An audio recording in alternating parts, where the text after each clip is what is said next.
Hear ye.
Hear ye, hear ye, hear ye.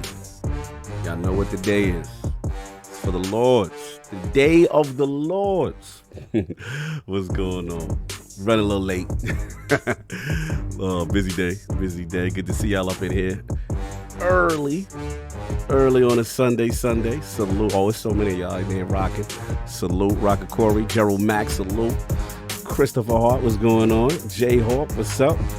You already know.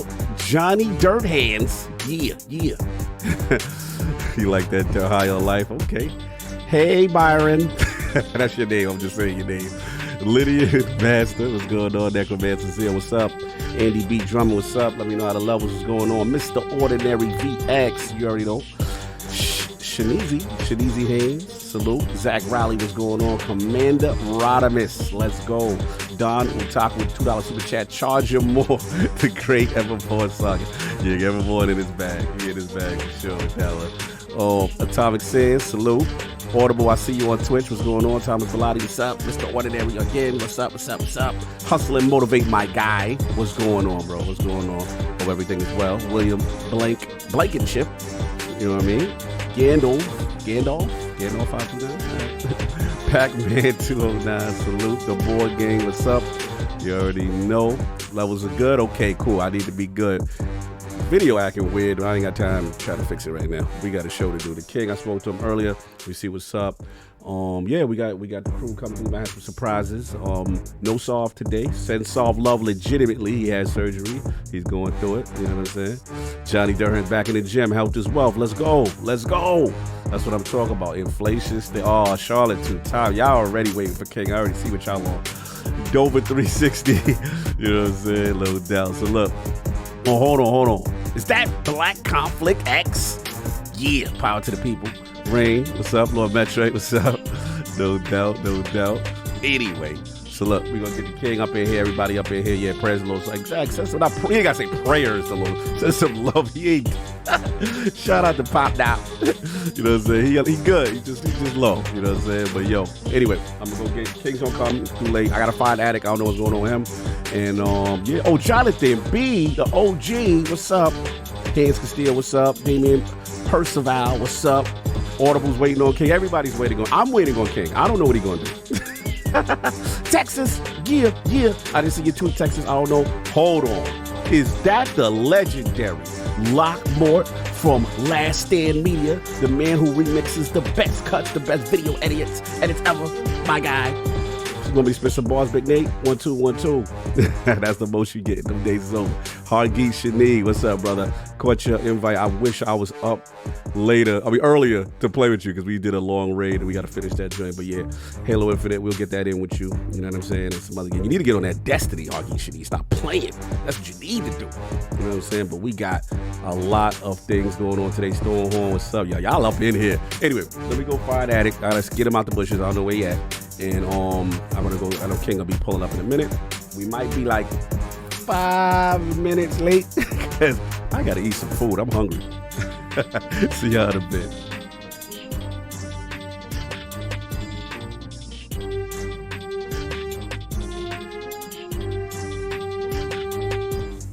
Hear ye, man. Welcome to the show. If you would not mind, go ahead and find yourself a spot, get comfortable, grab a snack, do all that good stuff that we need to do, and we're about to get started. It's not important who I am.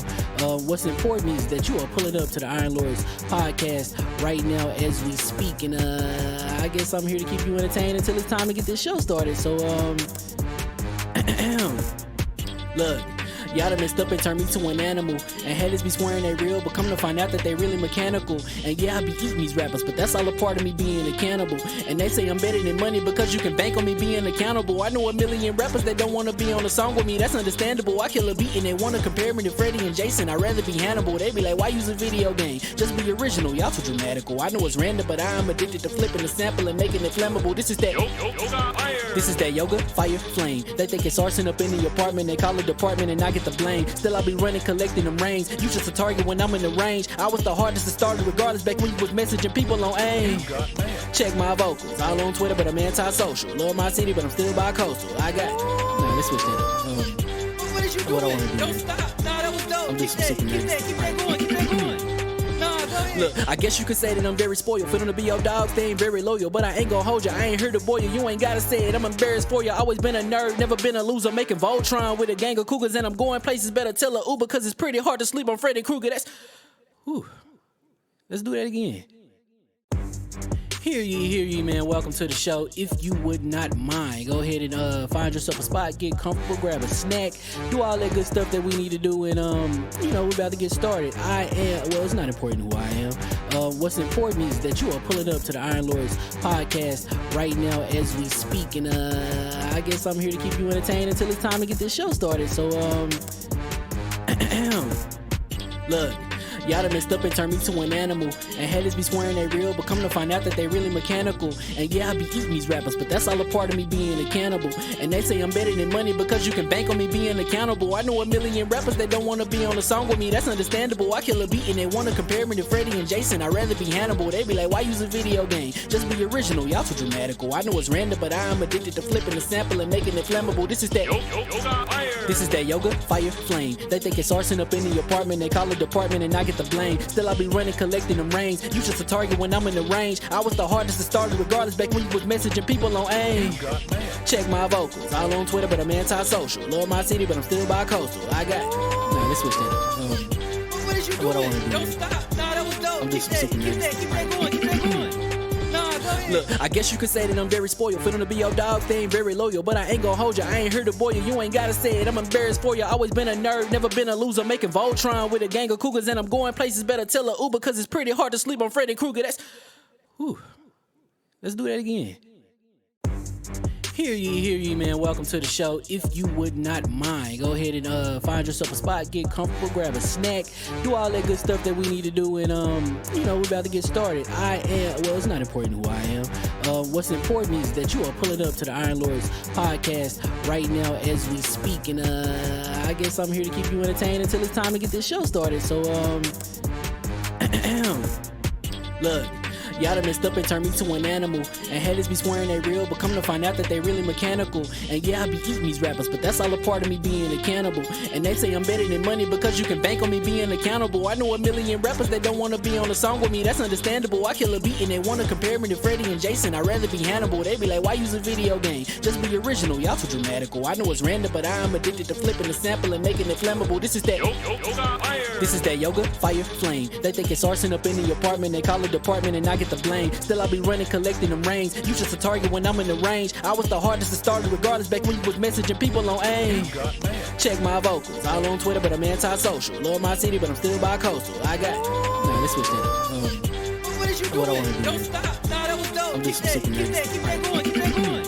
Nah, go ahead. Look, I guess you could say that I'm very spoiled. For them to be your dogs, they ain't very loyal. But I ain't gonna hold you, I ain't here to boil you. You ain't gotta say it, I'm embarrassed for you. Always been a nerd, never been a loser. Making Voltron with a gang of cougars. And I'm going places, better tell a Uber. Cause it's pretty hard to sleep on Freddy Krueger. Let's do that again.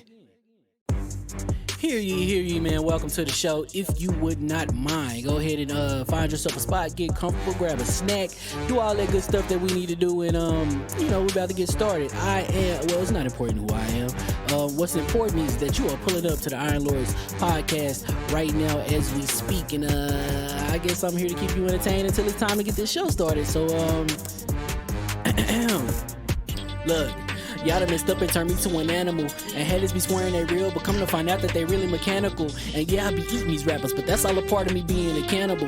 And they say I'm better than money because you can bank on me being accountable. I know a million rappers that don't want to be on a song with me, that's understandable. I kill a beat and they want to compare me to Freddie and Jason. I'd rather be Hannibal. They be like, why use a video game? Just be original, y'all too dramatical. I know it's random, but I am addicted to flipping the sample and making it flammable. This is that yoga, fire, flame. They think it's arson up in the apartment, they call it department and I get the blame. Still I be running, collecting them rains. You just a target when I'm in the range. I was the hardest to start regardless back when you was messaging people on AIM.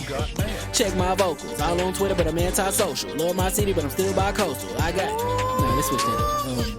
What is you doing? What I wanna do. Don't stop. Nah, that was dope. I'm just Keep that going. Nah, go ahead. Look, I guess you could say that I'm very spoiled. For them to be your dogs, they ain't very loyal. But I ain't gonna hold you, I ain't here to boil you. You ain't gotta say it, I'm embarrassed for you. Always been a nerd, never been a loser. Making Voltron with a gang of cougars. And I'm going places, better tell a Uber. Cause it's pretty hard to sleep on Freddy Krueger. Let's do that again. Hear ye, man. Welcome to the show. If you would not mind, go ahead and find yourself a spot, get comfortable, grab a snack, do all that good stuff that we need to do, and we're about to get started. It's not important who I am. What's important is that you are pulling up to the Iron Lords podcast right now as we speak, and I guess I'm here to keep you entertained until it's time to get this show started. So, look. Y'all done messed up and turned me to an animal. And haters be swearing they real, but come to find out that they really mechanical. And yeah, I be eating these rappers, but that's all a part of me being a cannibal. And they say I'm better than money because you can bank on me being accountable. I know a million rappers that don't want to be on a song with me, that's understandable. I kill a beat and they want to compare me to Freddie and Jason. I'd rather be Hannibal. They be like, why use a video game? Just be original, y'all too dramatical. I know it's random, but I am addicted to flipping the sample and making it flammable. This is that yoga, fire, flame. They think it's arson up in the apartment, they call it department and I get the blame. Still I be running, collecting them rains. You just a target when I'm in the range. I was the hardest to start regardless back when you was messaging people on AIM. Check my vocals, all on Twitter but I'm anti-social. Love my city but I'm still bi-coastal. Let's switch that up. What is you doing? What I wanna do. Don't stop. Nah, that was dope. I'm just Keep that going. Nah, go ahead. Look, I guess you could say that I'm very spoiled. For them to be your dogs, they ain't very loyal. But I ain't gonna hold you, I ain't here to boil you. You ain't gotta say it, I'm embarrassed for you. Always been a nerd, never been a loser. Making Voltron with a gang of cougars. And I'm going places, better tell a Uber. Cause it's pretty hard to sleep on Freddy Krueger. Let's do that again. Hear ye, man. Welcome to the show. If you would not mind, go ahead and find yourself a spot, get comfortable, grab a snack, do all that good stuff that we need to do, and we're about to get started. It's not important who I am. What's important is that you are pulling up to the Iron Lords podcast right now as we speak, and I guess I'm here to keep you entertained until it's time to get this show started. So, look. Y'all done messed up and turned me to an animal. And haters be swearing they real, but come to find out that they really mechanical. And yeah, I be eating these rappers, but that's all a part of me being a cannibal. And they say I'm better than money because you can bank on me being accountable. I know a million rappers that don't want to be on a song with me, that's understandable. I kill a beat and they want to compare me to Freddie and Jason. I'd rather be Hannibal. They be like, why use a video game? Just be original, y'all too dramatical. I know it's random, but I am addicted to flipping the sample and making it flammable. This is that This is that yoga, fire, flame. They think it's arson up in the apartment, they call it department and I get the blame. Still I be running, collecting them rains. You just a target when I'm in the range. I was the hardest to start regardless back when you was messaging people on AIM.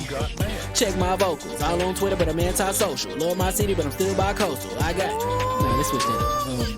What is you doing? What I wanna do, Don't man. stop. Nah, that was dope. I'm Keep just that super going. Keep that going. Nah, go ahead. Look, I guess you could say that I'm very spoiled. For them to be your dogs, they ain't very loyal. But I ain't gonna hold you, I ain't here to boil you. You ain't gotta say it, I'm embarrassed for you. Always been a nerd, never been a loser. Making Voltron with a gang of cougars. And I'm going places, better tell a Uber. Cause it's pretty hard to sleep on Freddy Krueger. Let's do that again. And we are live. Iron Lord Podcast. LordCognito here talking about the latest with Advanced GG. There's a lot of things going on with the new product line. Let's get right to it. So we got that focus line, y'all. This is that standard. This is what we use right now. Kind of our caffeine substitute. And what we usually do right now when we're gaming, we don't use coffee anymore. We're utilizing this focus. On deck number 2, you already know this is my favorite right here, the energy line. You already know birthday cake, one of my absolute favorites. Completely delicious. This is a pre-workout equivalent and also doesn't use beta-alanine, so you don't get the jitters and stuff like that. So it's really good for that.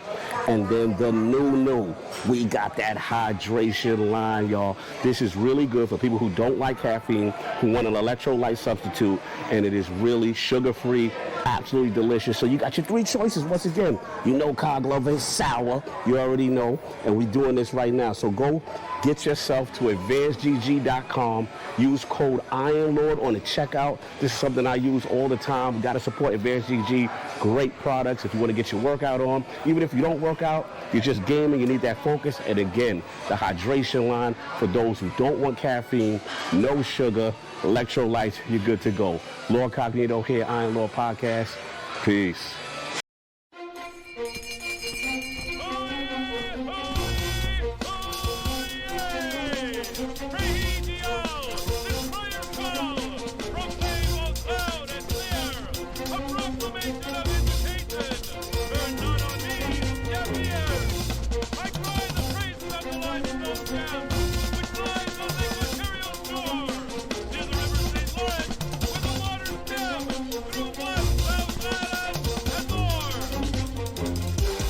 I'ma just chill and watch them and eat snacks in the attic. I wanted to chill with the pack and be like a young whoop, but then they would mistake me for addict. If I can imagine it's cool to give you some advice, then invite your girl to your squadron. Cause if you don't give her that option, you gon' be single player like Sovereign. You gon' get tossed in the bushes by King David. Royalty and not a pretender. Detrimental to an elemental, what's an avatar to a knee bender? I gotta be me though. I know it's my destiny, word to Cognito. Who cares if you fly, if you still a mosquito? You swear you ain't stunting, but really be Steve-O. You like to collect stuff and that's cool, but I got bad news. Even if you really was that dude, King David still be the king of the statues. Since a juvenile, I've been cursed with a curse to be musical. And if you hate it, we'll meet in the crucible. Other than that, then it's cool and it's beautiful. We let you know that your dreams are pursuable. Whatever you wanna do, then it's doable. If you got work on a Sunday, it's suitable. Cause you can listen to this in your cubicle on the Lord's Day. Woo. If you got work on a Sunday, it's suitable. Cause you can listen to this in your cubicle on the Lord's Day.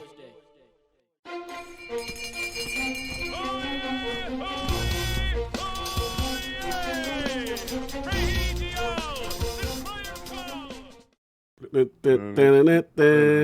right, we're gonna do some mic checks right quick just to make sure. Do your levels, kid. Do your levels. Yeah, people want to hear you. Make sure you're good. Are you ready? Are you ready? Brothers? That's crap, brothers. Are you ready? On this side. For the next situation on this episode of Dragon Ball Kings. We got the Xbox Kings right alongside the PlayStation Blues. We got the Nintendo Switches right around there.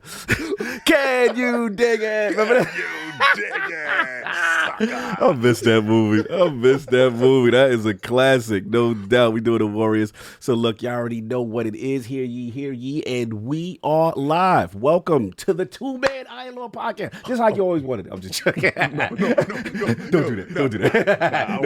Don't do that. Like that. Oh, Attic messed it up. There you go. Attic said, cut that out. Attic said, cut that out. He said, we got a contract. We got an LLC. Hold on. He said, hold on. Hold on. My PC, hold on. My PC. Shout out to Attic jumping. He said, we are not doing that. We are not doing kid and play. We're trying to break up the, go to two man. You know what I'm saying? Attic and Saul, we try. All right, no doubt. Respectfully. Welcome to the Iron Lords Podcast, LLC, 4 members, and the LordCognito.net, episode number 270. It is another glorious Sunday. We're back at the round table on the Lord's Day. And to date, we've got the PS5 price increase in major markets. Game Pass Friends and Family Plan. Hello. Gamescom Opening Night Live. And PhilSpencer's Bloomberg interview to discuss. So we're going to get right into it. I gotta get the background. Yeah, you give me the context. Okay. Fair enough. So let's introduce we don't got the 4. We got the 3. First of all, this time legitimately. This is legit. Legitimately send your love and thoughts and pray. Well, I guess he prays because he could. Well, to my man. Send the prayers, all that, because he need everything. He need everything, though. Shout out to Solve, man. Just went through, you know what I'm saying, a little surgery or whatever, but we saw him, you know what I mean? We saw him. We saw him. He's okay, you know what I mean? But definitely we told our brother to rest up. It's better for him to heal up. He definitely looked like a car wreck. Yes, yeah. He was definitely trying to still pull up, and we had to tell him stop. And I can still hang out. Yeah, no, you're not hanging out. Don't lie. Saul had a microphone installed into his throat. So now We he's was talking to him, and we talking to his nose, and he's like, "Yeah, guys, I can still make it. Yeah, no, bro. Like, stay home and take your medicine, please. Take your medicine. I'm still functional." Wanna bet? Anyway. Yeah, do send him a message, man. Like I said, our brother will be back, but we still got the 3 horsemen of gaming. My co-host with the co-most, my brother from another mother, the difficult game conqueror, Lord of his own world, and the how of the young wolf. My man, Lord Attic, fresh on the car phone. How we doing, sir? doing pretty good. Yeah, I'm on my way home now. It's just so I popped in and I was like, man, they only got 2 people. I was like, I can do it through my phone. Like, no, we was about to do things with the LLC. We was about to get you a solve out of there. We was fine. Time to finish him off. Trying to take the profit. Grab his legs. Grab his legs. Yeah, it was funny when we were trying to be shiesty. The minute we was trying to be shiesty, you jumped right in the pot. He was like, nah, it's not happening. That's not happening. But yo, when you get please, we miss Saul, bro. I need them super chats because they coming in already. But other than that, other than Destiny rating with me, what you been up to? I've been watching a lot of TV here lately. I didn't really game too much this week. I did play a lot of Fall Guys and Fortnite, like an absurd amount of Fortnite. I think I've been indoctrinating him. Yeah, and you gotta admit, King, I've been putting in work on Fortnite. Yes, I'm not lying. Putting in that work. Definitely. When I get to my segment, I'll definitely expound on that, sir. No doubt, Okay, no doubt. You can have the rest of mine. Thank you for your minutes, sir. Thank you for your minutes. And of course, we have the Incredible Hulk of this, aka the XS Gamer. Ooh. The prophet of Xbox. Swami. King of the statues, who demands nothing less than that premium experience. It is the leader of the fraud alert movement. Ooh. Beloved Lord King. How we doing, sir? Also the general of the Stop Snitching campaign. Oh, Yo, I'm doing fantastic. All right, so you dudes yesterday wanted me to do that KSI joint. Hell to the no. I I don't know, Biggest man. thing on the internet, man. He If you spent don't want- numbers. If you want to grow in that, Yeah, listen, I hear what you're saying, but I don't want to make a mockery of my stuff, you know. And if Jake Paul was fighting Hakeem Rahman Jr., who's a real boxer, and the boxing bodies were going to actually sanction it, then I was going all in on it. KSI, you know, having 2 fights in one night. I'm sorry, dudes. I mean, if I can do a joke stream about it, yeah, I do a joke stream. I'm not gonna milk your time when DAZN puts up real boxing events, and I don't cover them when they fake. You know, understand? Like when I understand is a predetermined outcome. That was a predetermined outcome. What was going to happen? We all knew it. We all saw it. The Fousey Tube joint. I like Fousey, right? And I wanted to see Fousey get beat up so bad.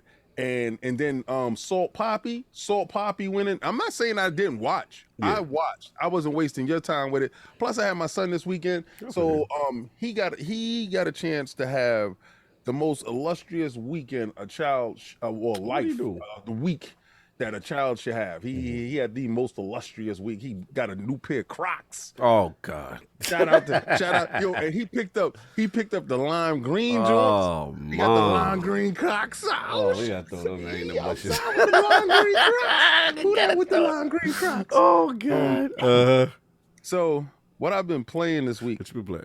I ain't been playing Destiny raids. I know you've been slick in the side. I saw you. No. I'm coming back. Hold on, relax. I saw y'all. Y'all gotta take me through the last raid that I didn't do. Anyway. Vow Disciple. Fortnite. Oh, what's dudes? I know for a long time I capped against Fortnite. Yeah, me too. I long time bend the knee. A long time. Facts. Once they stopped that no build stuff, yes, that's I long time bend the knee. I got a chance to play with friends and family this whole week. Got a chance to play with Slow Mo Backslap. Oh, salute! I saw you put it up. Yeah. Yep. Introduced me to one of his friends, so that was dope. His name was King too, and was even bugged out. His name is David. Stop. Bugged out. That's it's just bugged bugged out. Right. So then we have this strategy that we do. We fall in and we attack Vader. Okay. We kill Vader and get these legendary items, and then we take those items and go start killing wholesale throughout the map. Like wherever we kill Vader at, we rush from that point. So I played with Lemon. Oh, shout out to Lemon. Clowns. Shout out to Clowns. Sinister and his rampaging rogue behind. I am so freaking tired of people not staying in the team. Oh, he never do that in every game. He always that's a MO of Sinister. He will go He leaves leave us at a deficit. Yeah, all the time. We playing squads, and then we get killed. So Attic is there, and I'm gonna tell you, when dudes actually play correctly, Sinister, and then he don't be having his mic on this time. Dude, oh damn! You gotta get your stuff together. Anyway, so we going in squads and we calling out numbers. Oh, I was playing with young Chris too. We calling out numbers. Oh, and they know how to call like Southwest on the 123rd. They got them official call outs. Yo, it is so systematic how we break them down throughout the map, going through the map, killing people. I think one match we killed 50 people. Damn. Going through.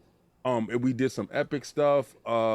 It's really, really absolutely 100% fun. We get a lot of victory royals. I got to get on PUBG. Some dudes was asking me, and then somebody hit me up today. It was like Halo ? And I'm like, yeah, did they drop something new? Did you put Halo inside my DMs? Don't do that. But yeah, it's been a real fun week. I saw the Destiny stuff. Yeah. Also, what was it? It was something else that launched in Game Pass. I've been playing the little beat 'em up joint. You try that one? Yeah. I tried to beat 'em up. Okay. It was something that I downloaded, but I was having so much fun in Fortnite with these squads with everybody else. Oh, me and Attic synced up our dance at the same time. Lemon put it up today. So if anybody goes to 108 Dragons TV, you look at his timeline on Twitter, and me and Attic is in the background, and we synced our dance perfectly. So we're in the house screaming, My wife looked downstairs. She's like, "You okay?" And I'm like, "Yeah, get it, get it." And it was just off for dancing. So wow, no doubt. Funny much. Let me get to Super Chat because Psalm's not here. We're waiting for Addy to get to the crib. So, and I'm just gonna repeat anybody I saw already, but just want to make sure they get the credit. Shout out to Don Otaku, $2 Super Chat. Charge him more. The Great Everborn Saga. Salute. I know what the reference is there. Shout out to Hector the Macho Man. $5 Super Chat. All hail the Lords. I've got my cup of, looks like a horse, tears, and waiting for the king's messiness. Remember, if your PS5 isn't turning on, put your credit card in. Yo, stop it. Render.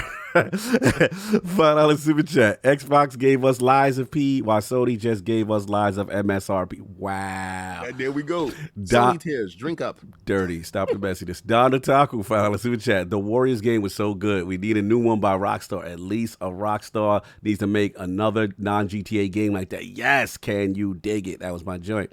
Spartan Go 17, £2 Super Chat. So the Sony Brigade loves domination, just like Jim. Texas, $5 Super Chat. It's the Lord's Day. Got my Lord's gear, and I'm ready for the shenanigans. Shout out to the Psalm. Hashtag inflation station. Hashtag stop snitching. Hashtag Xbox is the best box. Oh, wow. They going there today. Okay. Let me play with your joystick. Here you go. $5 Super Chat. I'm sending my love to Sav. Heart emoji. If you could give me his address, I'll send him my underwear too. No. No. I'm gonna tell you right now. I think Let Me Play With Your Joystick is woman. I'm on official record saying that right there. Yeah. No doubt. Huggy, Shanique, $5 Super Chat. Hope for a fast recovery to Prophet Sav. No doubt. The software droppers get well soon. Thank you, brother. Salute to you. Eagle Fan 76, $5 Super Chat. Welcome to the Iron Lords Podcast. Brought to you by Everborn's Charge Them More. Wow. King's PlayStation just give willing to your supply of topics. Oh, PlayStation keeps give willing to your... Okay, I see what he means. Like, they're giving you bars for your topic. Okay. Chris Jones, $2 Super Chat. Cog ducking MJ on that Demio. Stop it. First of all, Mr. Chris Jones, former subscriber to BuffaloesGaming.net, salute.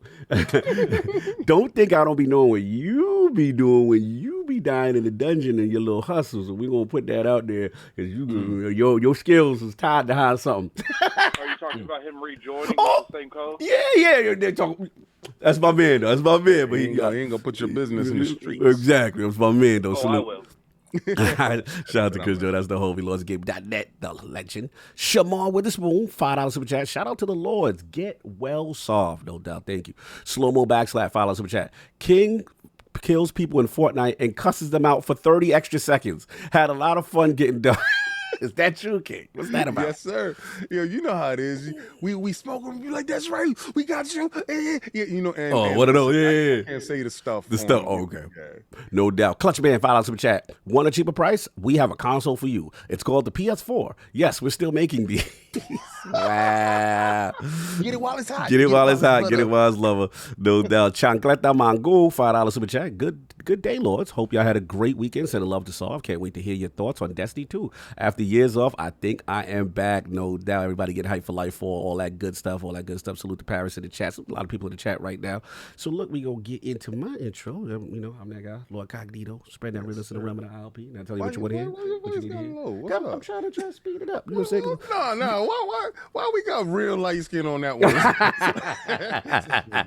How y'all doing? You know, I gotta do the song. You know, you just make sure. Okay. I get it. Spreading that realness in the realm of the ILP. WBLS Kiss FM song. You know what I'm saying?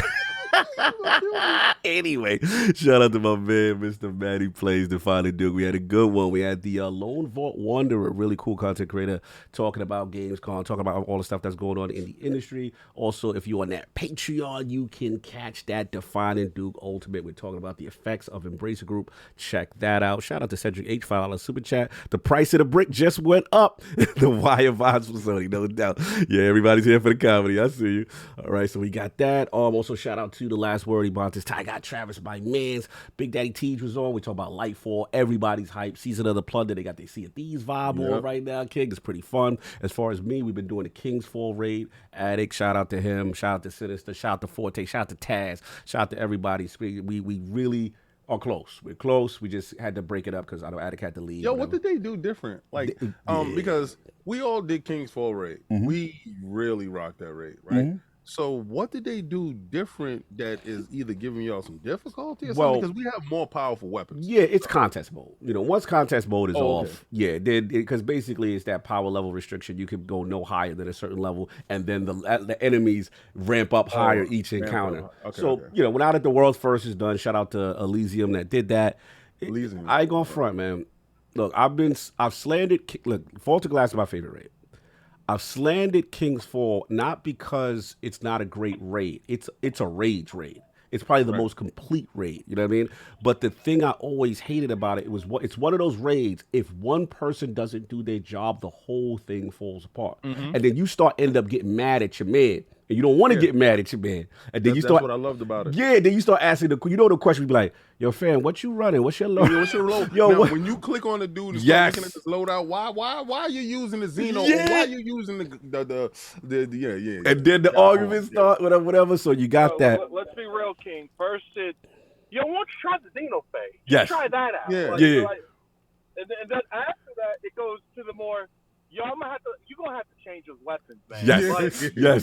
You start looking at people DPS. And then, shout out to Forte and Attic. Then it goes, see, we ran it your way 3 times, and look how we ain't get no farther. Now you got to run it my way. And then, so the strats start, and it is a certain level of hilarity when the frustration kick in. So that's the beauty of raids sometimes. So shout out to everybody. We will get it done. I know Attic Taz said he want to do it after the what you call it. So I don't know if you're around after the pod. He said he want to try that. But yeah, I've been doing that. Season that should be free. All right, cool. So I've been doing that. Season of the Plunder. Midnight Express on Game Pass, y'all. Really cool title. It reminds me like a little Double Dragon, a little Renegade, but like it's like Sifu Energy on Xbox, to be honest. And I believe it's made by one person. Really good, really good. I'm really enjoying it. It's a simple game, but it's complex in the fighting system, skill trees, and all that stuff. Very violent, very visceral. They got counters, they got throws. Check that out on Game Pass, man. It's a really cool joint. And yeah, I'm with you, King. Bent the knee to Fortnite, man. Had to bend it. You got on? Yeah, man. That Destiny content got me, and then I had to go cop, and I was running around with Silver Surfer flying. I will say, Fortnite, the engine, the no build mode changes the game, and that's dope as hell. And it still has one of the best engines in gaming. So salute to them. You already know. I'm gonna get a couple of super chats real quick as they come in because I am not soft.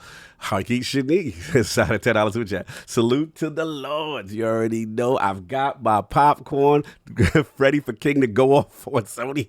Let's go. Just to add to the fun, even US had a price increase as PlayStation is mostly selling the Horizon PS5 bundle for $50 more, no doubt. And then we got Danny Passion Official, $2 super chat. I've seen multiple PS5s at pawn shop. Never seen the Series X. Or in his block, that's where he see.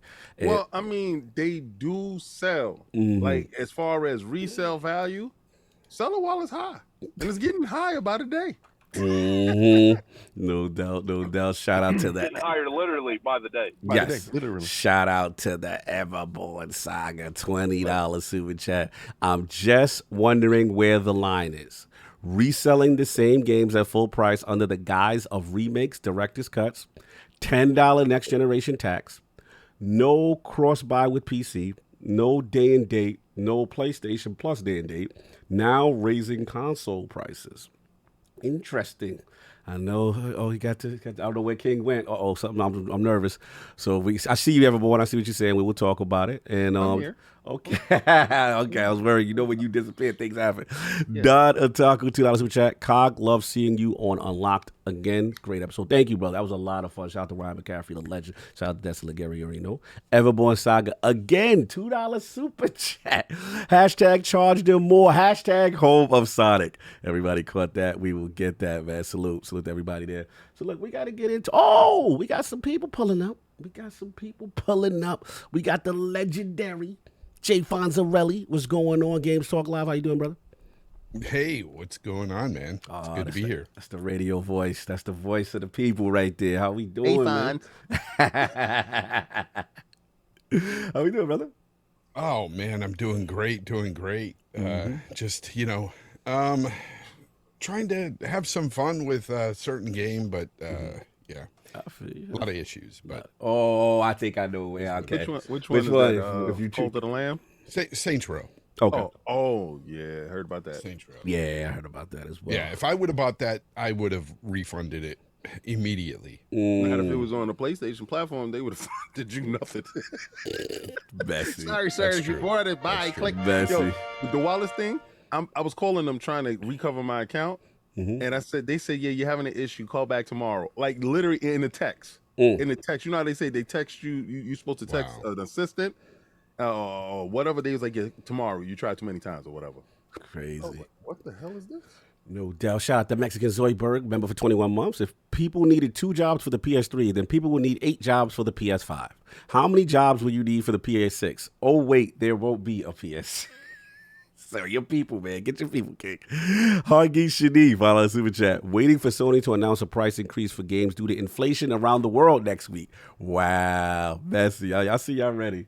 But anyway, we got rid of that. We got all that stuff going. And let's get into this poll for last week, man. Last week's ILP poll results are in. The people have spoken. With the recent acquisition of major game developers and publishers in the last 5 years, which do you perceive as the greatest threat to the overall consolidation of the games industry? And the winner was Tencent by a landslide. 60%. Not even close. So shout out to that. Second place at 17% of the vote was Microsoft. Third place was Embracer Group. And last place, coming at only 7%, I don't care. Nintendo is still number 1 and outside group. Is Tencent the strongest threat out here, y'all? What y'all think? Let Fonz take that. Fonz, what you think? Is Tencent the strongest? I don't know. Embracer's looking pretty strong. They've been making a lot of moves. And am I correct in saying that they might have the most studios? I mean, own the most studios? Because it seems like Tencent has their hand in the cookie jar, in everybody's cookie jar, right? They own stake in a lot of hundreds of different companies. But Embracer owns a lot of studios. Yeah. I mean, recently they bought a few more studios, but they bought the Square Enix Western division. I don't know. Embracer is looking like a big, looks like a big problem for sure. Yeah, no, they're up there. They're up there for sure. It's definitely. I think Embracer is more of an issue than Tencent. Really interesting. Okay. I think Tencent they're trying to make money by buying stock in certain of these companies. They have influence, but the last decision for a lot of the companies they're investing into isn't theirs. No doubt. Like Embracer has the final decision. Look, they're on the rise, there's no doubt. As far as the acquisitions and obviously now Lord of the Rings franchise, all that stuff, it's really, really something to watch. There's no doubt. And coming through, it's been a minute. My man. PlayStation in the building. Salute, Mr. BadBit. How are we doing, sir? Guys, I'm so happy to be here because I need a couple of good rants. It's been a week. I was gonna put a picture up the other day. Remember when we were in Boston, you and I was like, and it just slipped my mind. I went to go do something else and I forgot. And then Cog told me, I think it was last night. He was like, "Yo, BadBit was gonna be on." I said, he must have read my mind. How you been, brother? It's been a minute. And busy. That's what it's been. Very busy. But I'm so happy to be here, y'all. There's a lot of good stuff to talk about. Yeah. A lot of controversy in PlayStation land that I can't wait to jump right into. Your Twitter was very interesting.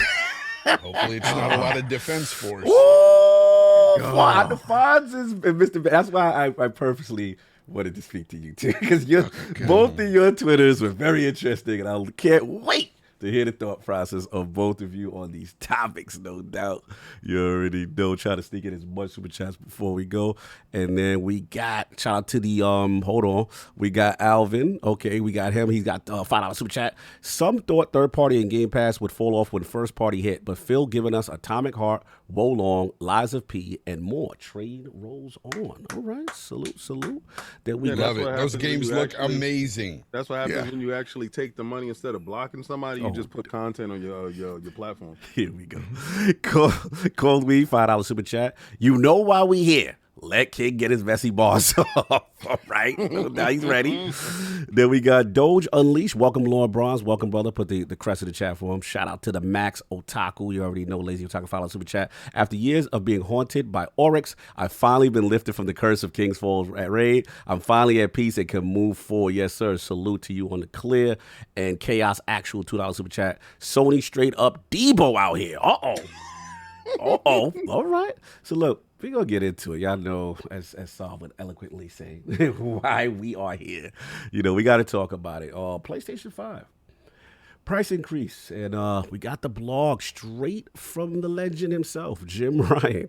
PlayStation 5 price to increase in select markets due to global economic environment, including high inflation rates. So basically, there's going to be a new retail price coming to select markets, Europe, Middle East, and Asia, APAC, Asia Pacific, Latin America regions, plus Canada. And Jim Ryan says the global economic environment is a challenge that many of you around the world are no doubt experiencing.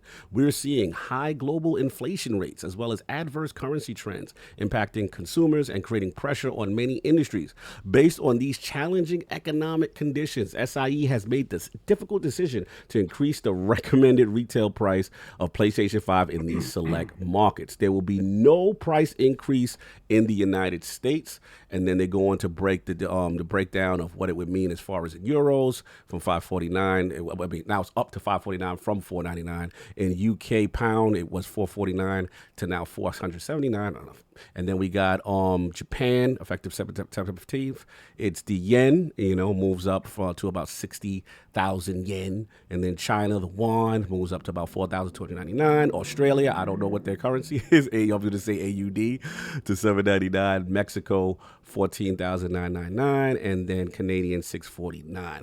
And then Jim Ryan also goes on to say, while this price increase is a necessity, given the current global economic environment and its impact on SCI's business, our top priority continues to be improving the PlayStation 5 supply situation so that many players as possible can experience everything that PlayStation 5 offers and what's still to come.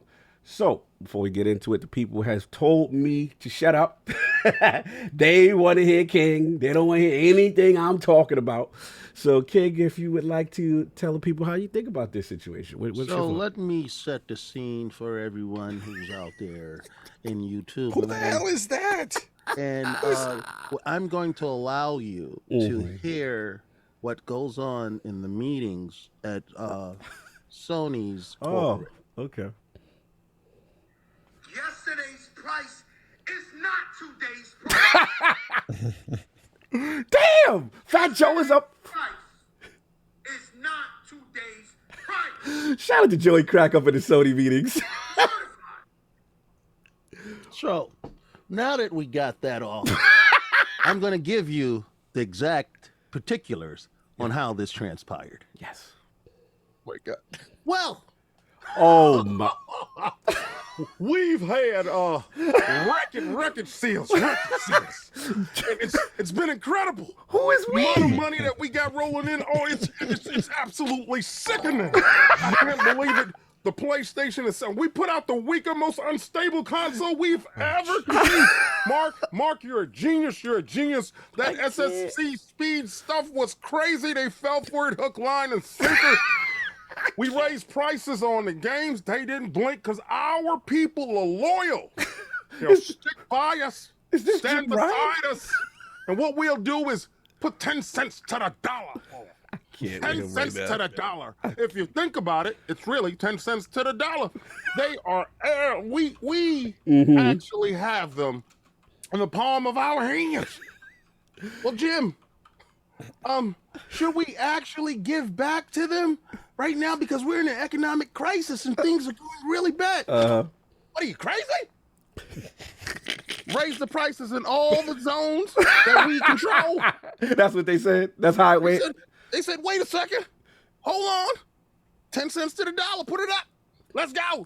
They're going to take it. The defense force will fight back. They will love to pay. They like to be dominated. Don't you lower price. Oh, my God. Crazy? They will take it. They will fight back to anybody that denies it is not a good value. This is a premium console. That's the mindset. They will pay for greatness. Remember that. Oh, we are the home of the bangers. What is the bangers, Jim? I have absolutely no idea. It's an illegal word where we come from. We don't allow that word here. It's what the kids say. It's what the kids say. It's what the kids say. And I'm All the against kids it. say bangers, so we get them. All right, now. So we're going to have to split this money up. Well, how much are we going to give back to the people? Not a damn thing. That's the PlayStation Texas division. What are we doing? Right now, it's inflation outside. I can't give back no money, man. All this money is mine. And it's delicious. It's delicious. So, all you guys that want a PlayStation, I can't. $50 more for you. What I about just USA? can't believe he got props. Where does he get it from? He looks and sounds exactly like a Saints Row character. Yes. I swear. Yes. So what about the U.S.? Hold on. Microsoft creeping up there. Don't you raise that price. Oh, that's what I'm saying. Why not all the markets? Microsoft on our tail over there. don't you dare raise that price in the U.S. Can't have that over here, but everywhere else, make them pay. Microsoft is behind everywhere else. Make them pay. Oh, so the thought process is because you're ahead hell in the yeah. other regions that you okay, but where it's hell competitive. yeah. Okay. No. Right now, this is knockout, drag out fight in these streets right now. We're about to lose, but we can't get that up just like that. No. The perception is it's strong over here. Mm-hmm. Oh, boy. We're going to get that money across the world. Mm-mm-mm. Next week, you never know. Might be in the U.S. raising prices. Hey, somebody get me a little side dinghy for the boat here.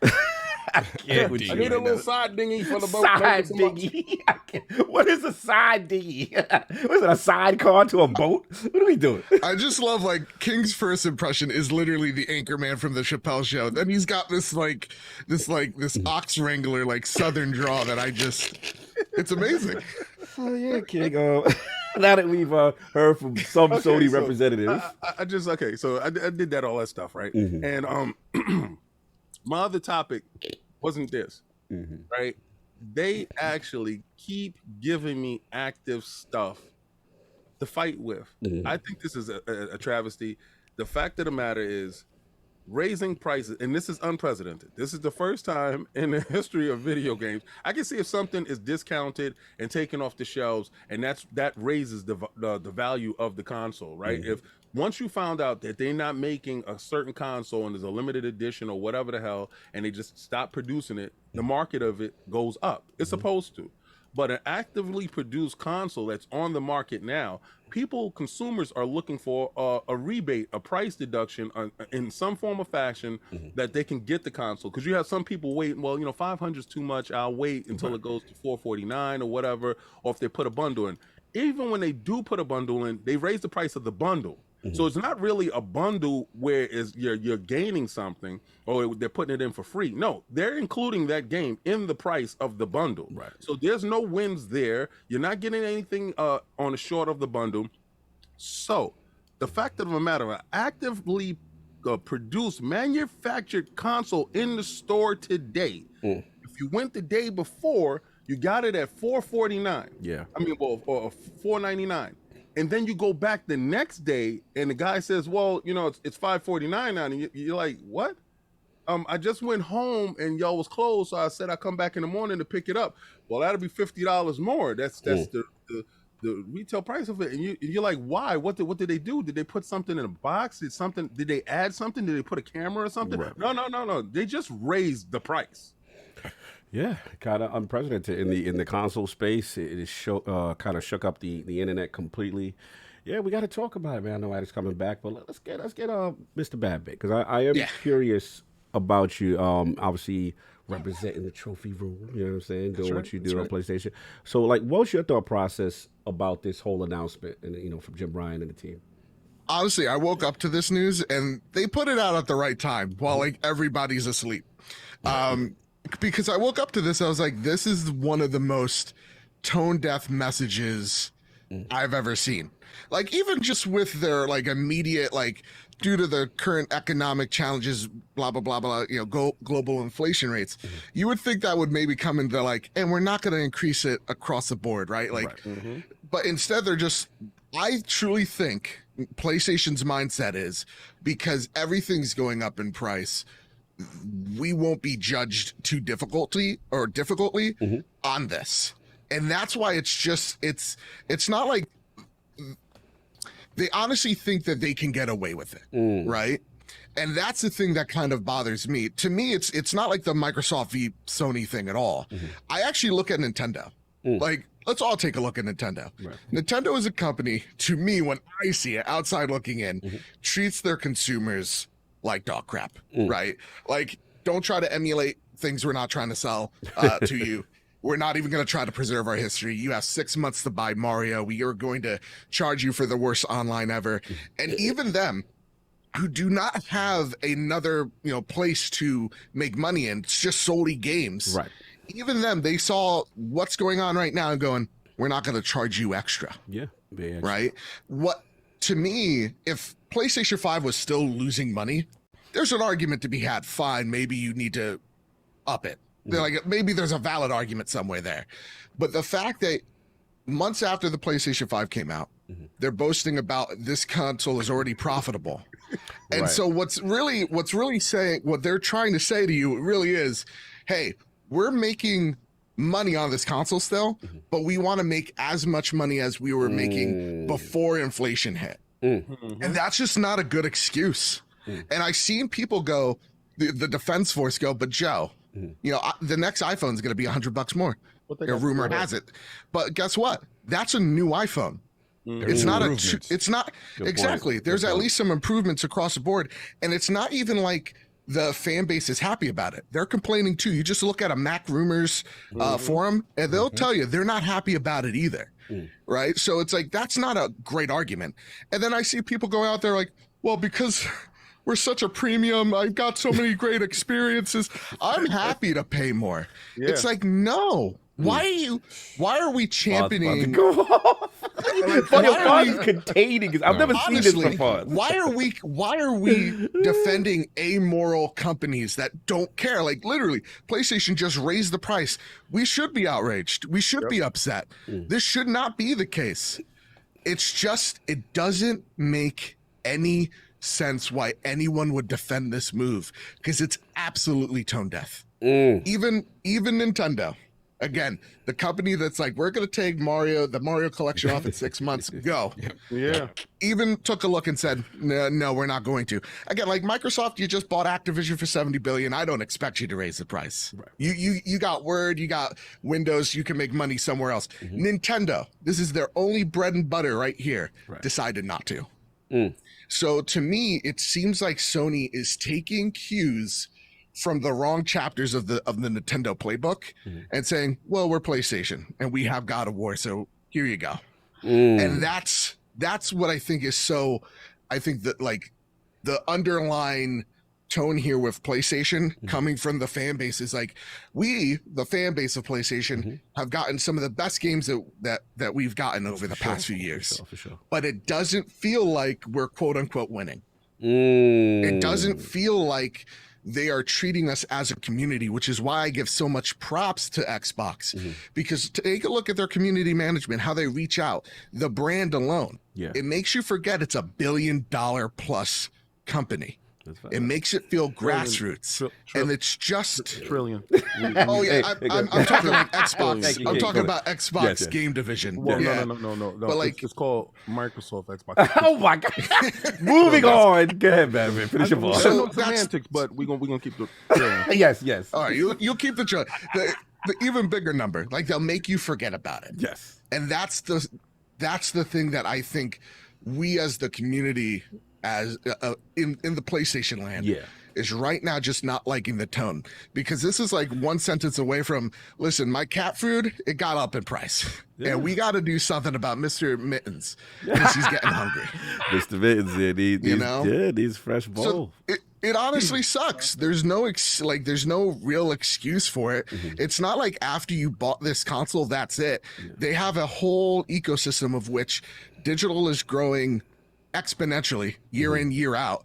You're going to be buying things in their marketplace So it's not like they're really losing any money. It's just that they want to keep profits the way they are. Oh, no, fair enough. Good points. I gotta get Fonz. Thank you for the rant. I needed that. No, I know. I'm not finished with all of y'all. We gonna bring this back on some other stuff too. But I gotta get my brother, Mr. J. Fonzarelli, man. You know, I know you're very passionate. You know, from all our discussions and in the past, you're probably one of the more pro-consumer gamers I've been around, and your passion, you wear it on your sleeve, and I saw your comments, and it hit home. But I wanted to, now that it's had a little more time to settle, right? You know, what is your thought process on the PlayStation 5 price increase? First, I'll say, gamers, I love you. The community, I love you. But as consumers, you're dummies. You're dummies. I'm sorry. That community is so full of stupid, ignorant people. And as consumers, right, mind you, because here's what's happening. BadBit said that, you know, they think they can get away with it. They have. They will. It's not going to hurt their sales. They're going to continue to sell these PlayStation 5s at this premium cost because the gamers will allow it. They allowed the $70 game price hike. They're just fine with it, you know. There's not a lot of people out there, not a lot of consumers that have conviction on things anymore. Whatever these companies try to shovel you, you're just going to eat it up. You're going to pay for it. And that's what I've learned over the past few years, being in this community. It's this mentality that, you know, hey, I got to have it. It doesn't matter the cost. Right. If I really love this product, I'm going to pay for it. It doesn't matter. Right. And then they'll use excuses like, well, it's subjective, you know, my value isn't the same as yours and things like that. But there's always a baseline to things, people. That's what I try to preach to people, is there's a baseline to everything. And consoles, this is so unprecedented. 2 years into a cycle, you're going to raise the price. When typically 2 years into a cycle, you might see a decrease in price. That is true. It's insane. Like, this is about the time people are waiting and saying, hey, you know, little Johnny, we'll buy you a PlayStation 5 when it's a little cheaper in a couple of years. Right. Now it's like, to those people, it's like, well, little Johnny, you're going to have to wait a little bit longer. No, they tell little Johnny, you getting a Series S. We tired of this waiting thing. You ain't complaining one more season about this. You getting a Series S. But that's, you know, my whole thing is, you know, and I don't really want to be so harsh on people, but it's true. I mean, as consumers, we'll go out there and pay through the nose sometimes for something if we feel the value in it. And again, there's always a baseline to everything. And the baseline here is being raised yet again on Sony's side. And I know Sony didn't start with the $70 games. I know that started with Activision and, you know, a couple other studios. But now, here again, Sony, we're raising the price on this. It is one of the most tone-deaf moves I've seen in a very, very long time. And for anybody to defend this, I'm sorry, it's wrong. It doesn't make any sense. Whether or not you buy it or pay for it or say it's okay to pay, whatever, but to defend a big corporation like this is just really weird as a consumer. Anytime there's price hikes involved. Yeah, I just want to follow up one quick question on what you said, Fonz, because you're making a point, and I want to be clear. We're talking about a specific subset of the community, not obviously everybody, right? Just a specific subset that you there's see, specific subset, on social media that is defending and going on about that. It's not everybody. There's a lot of I'm Sony talking guys about like the majority of the community. I'm talking about the majority of the community. When I'm saying people are dummies about buying it, yeah, that is the majority of the community, 100%. But from what I've seen online, you know, these guys, these Sony guys online, in our Twitter space, you know, we're just a small group of people. That's what I was going to say. You might see a few thousand tweets here and there, you know, every you know, year or whatever. But we are really a minority in this big community of gamers. There's millions of gamers out there, but there's millions of dummies out there too. Like, shout out to Fonz, point that out. It's just that I mean, look. The $70 game thing has already been done and over with. People have accepted it. All of us who had conviction and stopped paying for it and didn't pay for any of these games at $70, we lost. There's nothing there to gain. For me personally, like, you know, and I'll say it here on this show, for the first time out in public, I've said it to friends just recently. Let's go. My stance on the $70 games remains the same. I think it's ridiculous, right? I think it's ridiculous. It's overpriced. But will I stay not buying $70 games? That's the question. I don't think so. That's the question, and that's honest. I think when big games come out that I want to play, because I do suffer from FOMO, I'm going to have to buy into it because everybody accepted it. Okay? Well, you know what, Fonz? You and I really didn't accept it. And I haven't bought a $70 game yet. I'm keeping 100. I haven't yet either. I haven't either yet. So. And I know what your concern is because you're probably looking at God of War coming, and you're probably saying because we already got a PlayStation before the hike up in the price, right? So you can say we are the beneficiaries of having cash at that moment. For those people that don't have the cash at that moment, and you were saving up the money during a pandemic, during a recession, and you're saying, well, I finally got some money saved to the side, and then they raised the bar on you again. Yeah. And they raised the bar on the games. This is really weird. But I just say to say this, right? I know you see those games on the horizon that you'll pay that $70 for, and you don't want to say, I'm gonna be a hypocrite, and I'm not, because I'm not gonna wait. Right. I'm not gonna wait. And you're already conceded to that point, but maybe that won't happen, right? Maybe if we make such a noise that some of these first-party games can make it into this service that they forced on us because they took one part of a failed part of the service and a functional part, melded it together. Good. But put content in there that's compelling enough for me to give you my money and show me the value, and we demand that part. Let's do that part. Right? And if we loud enough, because I haven't did it yet, and I'm afraid that it's gonna happen, just like you, I'm afraid that $70, because God of War is gonna be in the store, and I'm gonna look at that $70 and I'm gonna say, man, people gonna be tested. People gonna be tested. It's just principle, right? Because at that point in time, we already have the bread. Right. It's just the principle of it. Exactly. I'm not naive to the fact that, hey, this is happening industry-wide. I think that eventually Xbox will even follow suit, and they'll have $70 games as well. I thought that way back 2 years, year and a half, 2 years ago when I talked to Aaron Greenberg on RDX, and I asked him a question about $70 games. Yes. Yeah. His answer spoke volumes to me. I see them following suit. That's not my problem. I'm not naive to this. It was all about principle at this point, right? But at the end of the day, it's harming my gameplay. It's harming my gaming experiences because I know I suffer from FOMO, and I know when a game comes out like God of War, it gets spoiled on the internet quick, and it ruins games for me, and that's not fair.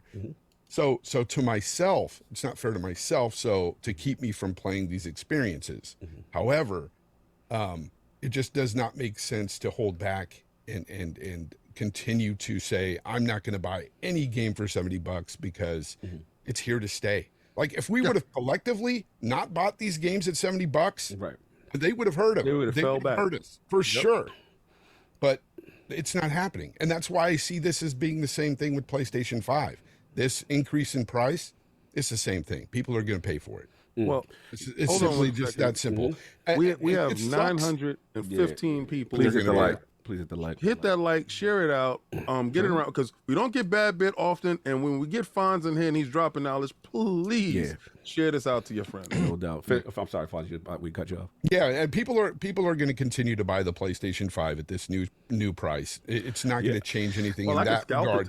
But what this does do, it does give them a black eye, show them that they're tone deaf, and they're doing a lot of other things, not just this price increase. Right. This is a culmination of so many different things that they're doing.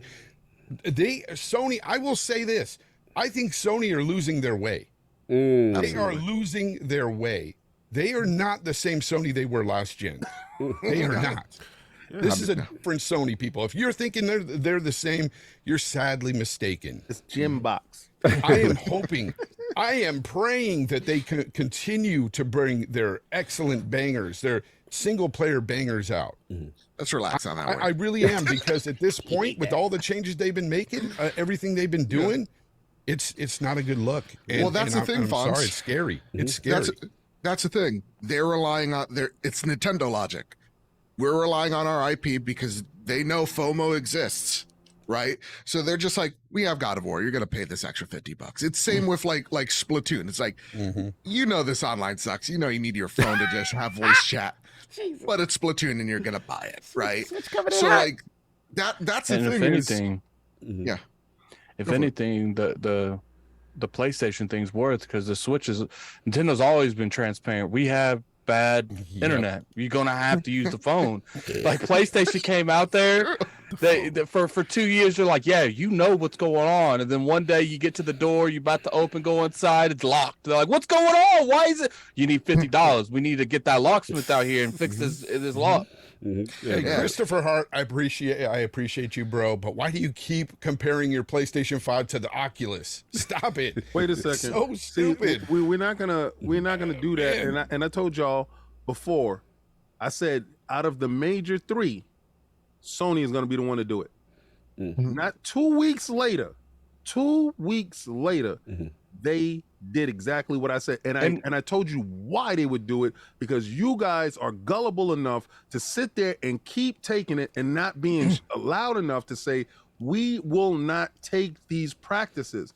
But the practices in place is there to make that company money. Not saying that these companies don't make money and they're not in the business of making money, but they're in the business of having good relations with their consumers. And they're not doing the second part of the money-making scheme. I'm not sure on how much you're expanding on this topic or what. I am. I got more to say. When I'm talking, because when I'm talking about, you know, a culmination of things that they've been doing and dropping the ball. No, I know where you're going, because I got bars for that too. There's so much they've been doing that is so tone deaf. They are not listening to any type of gaming fan base out there at all.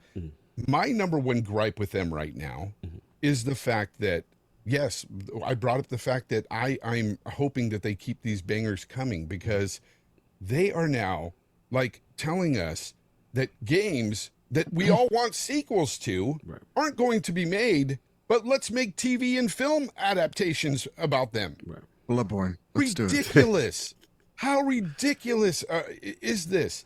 You know, we got a patch. We got a patch for Bloodborne. Lies of P was shown. Can't be for nothing. And everybody is surrounding this game because it looks like the successor to Bloodborne. It looks like a Bloodborne sequel. Everybody is loving it because of that. Sony over here, they've been asking for Bloodborne 2 for so long. I've wanted Bloodborne 2 for so long. Sony don't give a damn. But let's make some TV or film about Bloodborne. Days Gone was a game that a lot of people want to see a sequel to. I myself enjoyed the game and thought, you know, it had its issues, but if it had a sophomore outing, it's foundation, really good. They're going to nail the second one. We're not getting that, but guess what? We're getting a movie. Why? They didn't like the game. Why are we getting a movie on an IP that they don't even like? I hear you. I just want to jump in for a second for the sake of devil's advocate. And everything, I feel you. Like, trust me, you're preaching. I wanted to say, like, I get that, right? And as the hardcore gamer, right, we love what we love, and there's these classic Sony IPs that are just phenomenal, right? And like you said, you look at a Days Gone situation, and you look at, okay, this is a great foundation for the future. May not have been perfect, right, or whatever, but you could see the start of a new franchise, you know, budding if they, you know, put in enough with the sequel. And then you hear about, obviously, the movie. You hear about Last of Us remake, you know, kind of thing, and you see where the thing is. And the question is, you know, we talked about, Jim Ryan made the statement. He's been on record for saying multiple times, like, he is not satisfied with where the video game industry is from the Sony standpoint, from a financial revenue standpoint. He feels these games are blockbusters, masterpieces. He feels they should be way bigger, like competing with all the biggest media genres. And do you think it's just more of, like, do you fault them for saying we want to grow financially outside of just the space of gaming, because this gaming box is limited? For as much as we love these games, right? And King has always said this, you know, when we talked about the, you know, he goes with the hashtag, y'all not enough. But like, they're not happy when, you know, there's only 10 million sold for Last of Us or Horizon or whatever. Like, those numbers haven't come out in typical Sony fashion. So the question becomes, for the overall revenue of the company, when these other games and are they looking at these other things that are doing major and in other mediums that they want to mimic that, or is that something to you that still they've lost their way? Here's the thing. I'm not mad that they want to make more money. That's what a company should do, right? I'm not mad at that, and I'm not mad that they're making film and TV and movie adaptations of these games. But what I'm mad at is that they're making films and TV adaptations or of these games that they don't want to make sequels to anymore. It's like they're leaving them aside. And they're losing their way in that they're not being PlayStation. They're not being for the gamer. Who are they for? For the moviegoer?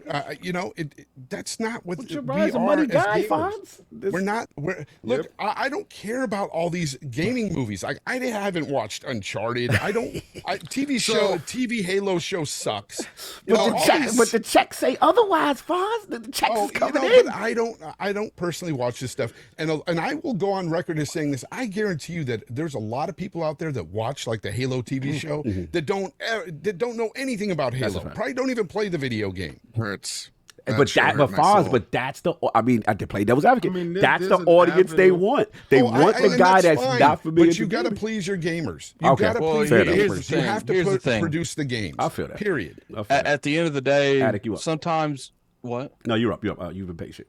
Go. I said sometimes, even though the company wants it, isn't the right direction for the company.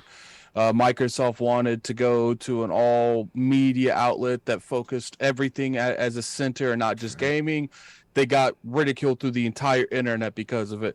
It's like, look, Sony's making money off these games. The problem is corporate greed. They want more. Jim Ryan wants to go into these meetings and say, I'm making triple what your past people did. He's the money guy. He doesn't want to go into these meetings and say, we're making good money. We made $3 billion this year. We made $2 billion last year. I want to see $4 billion this year and $2 billion last year.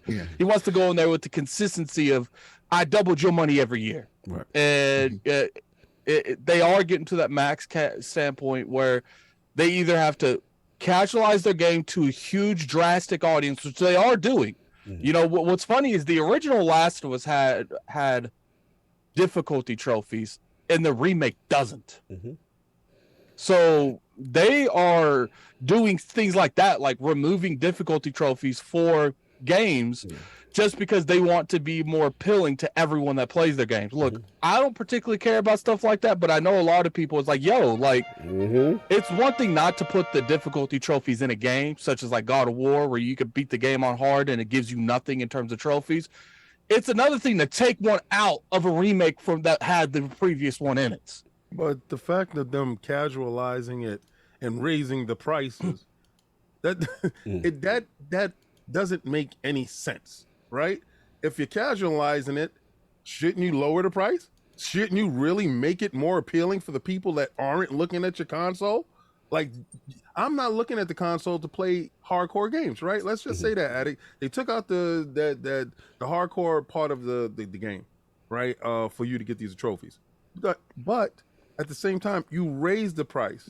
You raise the barrier of entry to your ecosystem. I don't understand this for the It's corporate greed. They want more money. That's all it is. They want more money. It's unprecedented in the console space, for sure. That's why they do the $10 PS5 tax. That's why they charge you to, which is pretty much the same thing. Like, no one should be surprised. They're charging you to use the features of a system they promoted to you. Thank you. Like, why would anyone be surprised that they're going to charge another $50 for the console itself? And you know what's funny? The fact there's one thing that people aren't bringing up that is crazy to me. They charged everywhere around the world, but the only place that Xbox is competing to them. Yeah. And if you want to I myself would be infuriated if I was a gamer anywhere else but the United States right now, because Sony literally went on a stage and said, all of y'all, you're going to buy us stuff regardless. Xbox might do okay over there, but we generally win those territories. So we're going to raise all that by $50. Yeah. But then we're going to go out on a podium and say it's because of inflation, but they're not raising prices in one of the most successful areas that they sell. So it makes no sense. Right there says it's not inflation. Because if it was inflation, they would have raised it in America where a lot of their sales already are. Yeah, and I think it's up to Microsoft. Real talk to the broader point there. It's up to Microsoft to pour the marketing dollars into Europe, into the Middle East. You know, localization's still a problem for them. They need to do that type of effort, that ground roots that they've done in the UK and the United States, in those other areas to capitalize on that mistake. Right. That being said, though, when we talk about like the movies and TV, the reason why they want to do it is because they have IP they own. They have a production studio that is successful, and they're seeing the MCU and going, why can't we do this that with our franchises? Our franchises that already have these fan bases and expand them. Like, real talk, I watched the Last of Us movie on Netflix with my friend Amy, right? I'm an Uncharted fan. I enjoyed the movie. It was fine. My friend Amy doesn't know Uncharted. That's the audience. That's what they want. She sees Tom Holland. Oh boy, the audible grunts that were made. She's now a fan. She likes that movie. She's going to see another one. And then you get... That's what they're going for. They potentially... Hold on one second. I want to just throw this in it. And potentially that... let's use Amy as an example, right? Is a non-gamer that now has a recognition to a franchise they knew nothing about. And now if a game comes out, a new Uncharted remastered or whatever, there may be a potential for to say, you know what? I remember Tom Holland. I have something to dethrone that already. and this is just one specific standpoint. I know it probably won't happen again, but the fact that they greenlit a Days Gone TV show, but won't greenlit another game. Exactly. So that's what I'm saying. What audience is that attributing to? Well, there's not going to be another game. But there's a Days Gone game that exists currently. It exists, so you can still play. But I understand your point, though. Okay, I'm sorry. And PlayStation Productions is a different company than PlayStation in a whole. So to me, it makes no sense. Like, honest to God, it makes no sense for me. It makes no sense why Days Gone or even Gravity Rush. But they're probably thinking, well, Gravity Rush, we got Sony Animation and they've done really good work so far. They could build something weird there. It's kind of like Shang-Chi, right? That wasn't a popular, Marvel run. Right. But damn, is that movie fantastic. Like, the MCU has been able to revive things. Shang-Chi's a great movie. Wait. You said the character himself wasn't a popular. No, he said Marvel run? Right? Oh, you mean okay? No, you talking about overall, as popular as Spider-Man. Like King, real talk. Sure. I'm not the comic book aficionado. I am. That movie, but that's the thing. That movie made me interested into the comics. Interested in the character, right? Exactly, and that's what they're trying to do. That's the cross synergy, right? Where it's like. I don't know how many people back when I was a kid was just like, yo, you know who my favorite superhero is? It's fucking Shang-Chi. It's like you didn't have that, but now, like Black Panther was big, but now he's huge, right? Like Shang-Chi is now a name, like a name that's broken into the mainstream. That's what they want from that. But again, I have no idea why it was Days Gone. Maybe it's something cool, like, hey, they're bringing in talented directors in or script writers going, you just pick. It doesn't matter. That's cool, but I don't even know. I have a question, like from one of the people that we talked to in the background, and I know he's watching right now, so I'm going to read it right now, so you know that I read it. But DM'd. The biggest question that the gaming companies have to do with gamers. Oh wait, there's a TV and film. Can we create an Uncharted movie to make $400 million and also get those people to come back? Right. Now, I don't think that the marriage happened yet with film and game. Correct. Right? Because this is, and if anybody's listening, if you steal it, I swear to God, I'm coming for you. This is how you do it, right? You have, let's say Netflix, and Netflix, let's say Netflix went out and brought Sony. Netflix goes out and buys Sony. You watch the Uncharted movie, you have an icon pop up at the bottom and says, at this point in the game, this exact scene in the game, because when he was doing that scene falling out of the plane, it's in the game. Yeah. You can transition from this part to the game right now. And if you're having a cloud technology, hit that button. Oh, that'd be fire. You do the implement and just jump into the game. That's when you marry it. And then you stop it at, let's say, 1 or 2 minutes while you're playing the game. Do you like this game? Would you like to purchase this game? Oh yeah, you know the ad price come up. Yeah, you know the right. ad And that's how you can actually get that fan base over to the console space. And we're going to get to that space. That space is going to happen. I don't have any problem with any company taking their IPs and making money someplace else. Please do so. Do not raise a console's price that you're manufacturing currently at this moment. From one day to the next. Do not do that. You can lower the price. You can help the consumer, but do not take the consumer and take that consumer for granted. Anybody that's in this chat championing that type of practice, I want you to think of your favorite thing right now. Your favorite thing, let's say it's a bag of chips that you go to the store and you get for 50 cents every day. You go to the store, you get your 50-cent chips, and you get your juice, and you go to school. Your mother sent you to the store with $1. You can't get your juice no more because your chips now is $1. You're going to be outraged as a child. This is exactly what they are doing. They're not translating their revenue stream that they're making from other places because you brought up Uncharted. They got that money. They didn't pay it back. They didn't give it back. They don't care to give it back. What they care to do is keep ripping and tearing away from the fabric. And this is the reason why I said there's not going to be a PlayStation 6. Because with practices just like this is not consumer friendly. And at some point in time, you will wake up. And the day that you do wake up is the day that they are in trouble. Well, that's the thing. They need to be humbled. There has not been a moment that they've been humbled. Because we can complain, and moan about it. But the fact of the matter is, analytics say what the analytics say. The bean counter's already counted. Yeah. They know what they can get away with. Again, they're taking the page out of Nintendo. I think, and there's a realization of this audience, the Twitter community. To quote Dave Chappelle, it's not real. It's not a real place. And we're getting more and more companies that are starting to realize that your Twitter outrage that you're mad about every day isn't actually going to equate to anything. It's an echo chamber. So they're we're coming to a point where companies are deciding to talk to us less because we yell at them so much. So in actuality, until their numbers are affected, they're going to keep doing what they're going to do. Until their numbers, until people are actually loud enough outside the small medium, then they're going to actually start reverting back. But the fact that this happened on Thursday, and it seemed like it died on Friday, that's the thing. It's just okay, well, this is business as normal.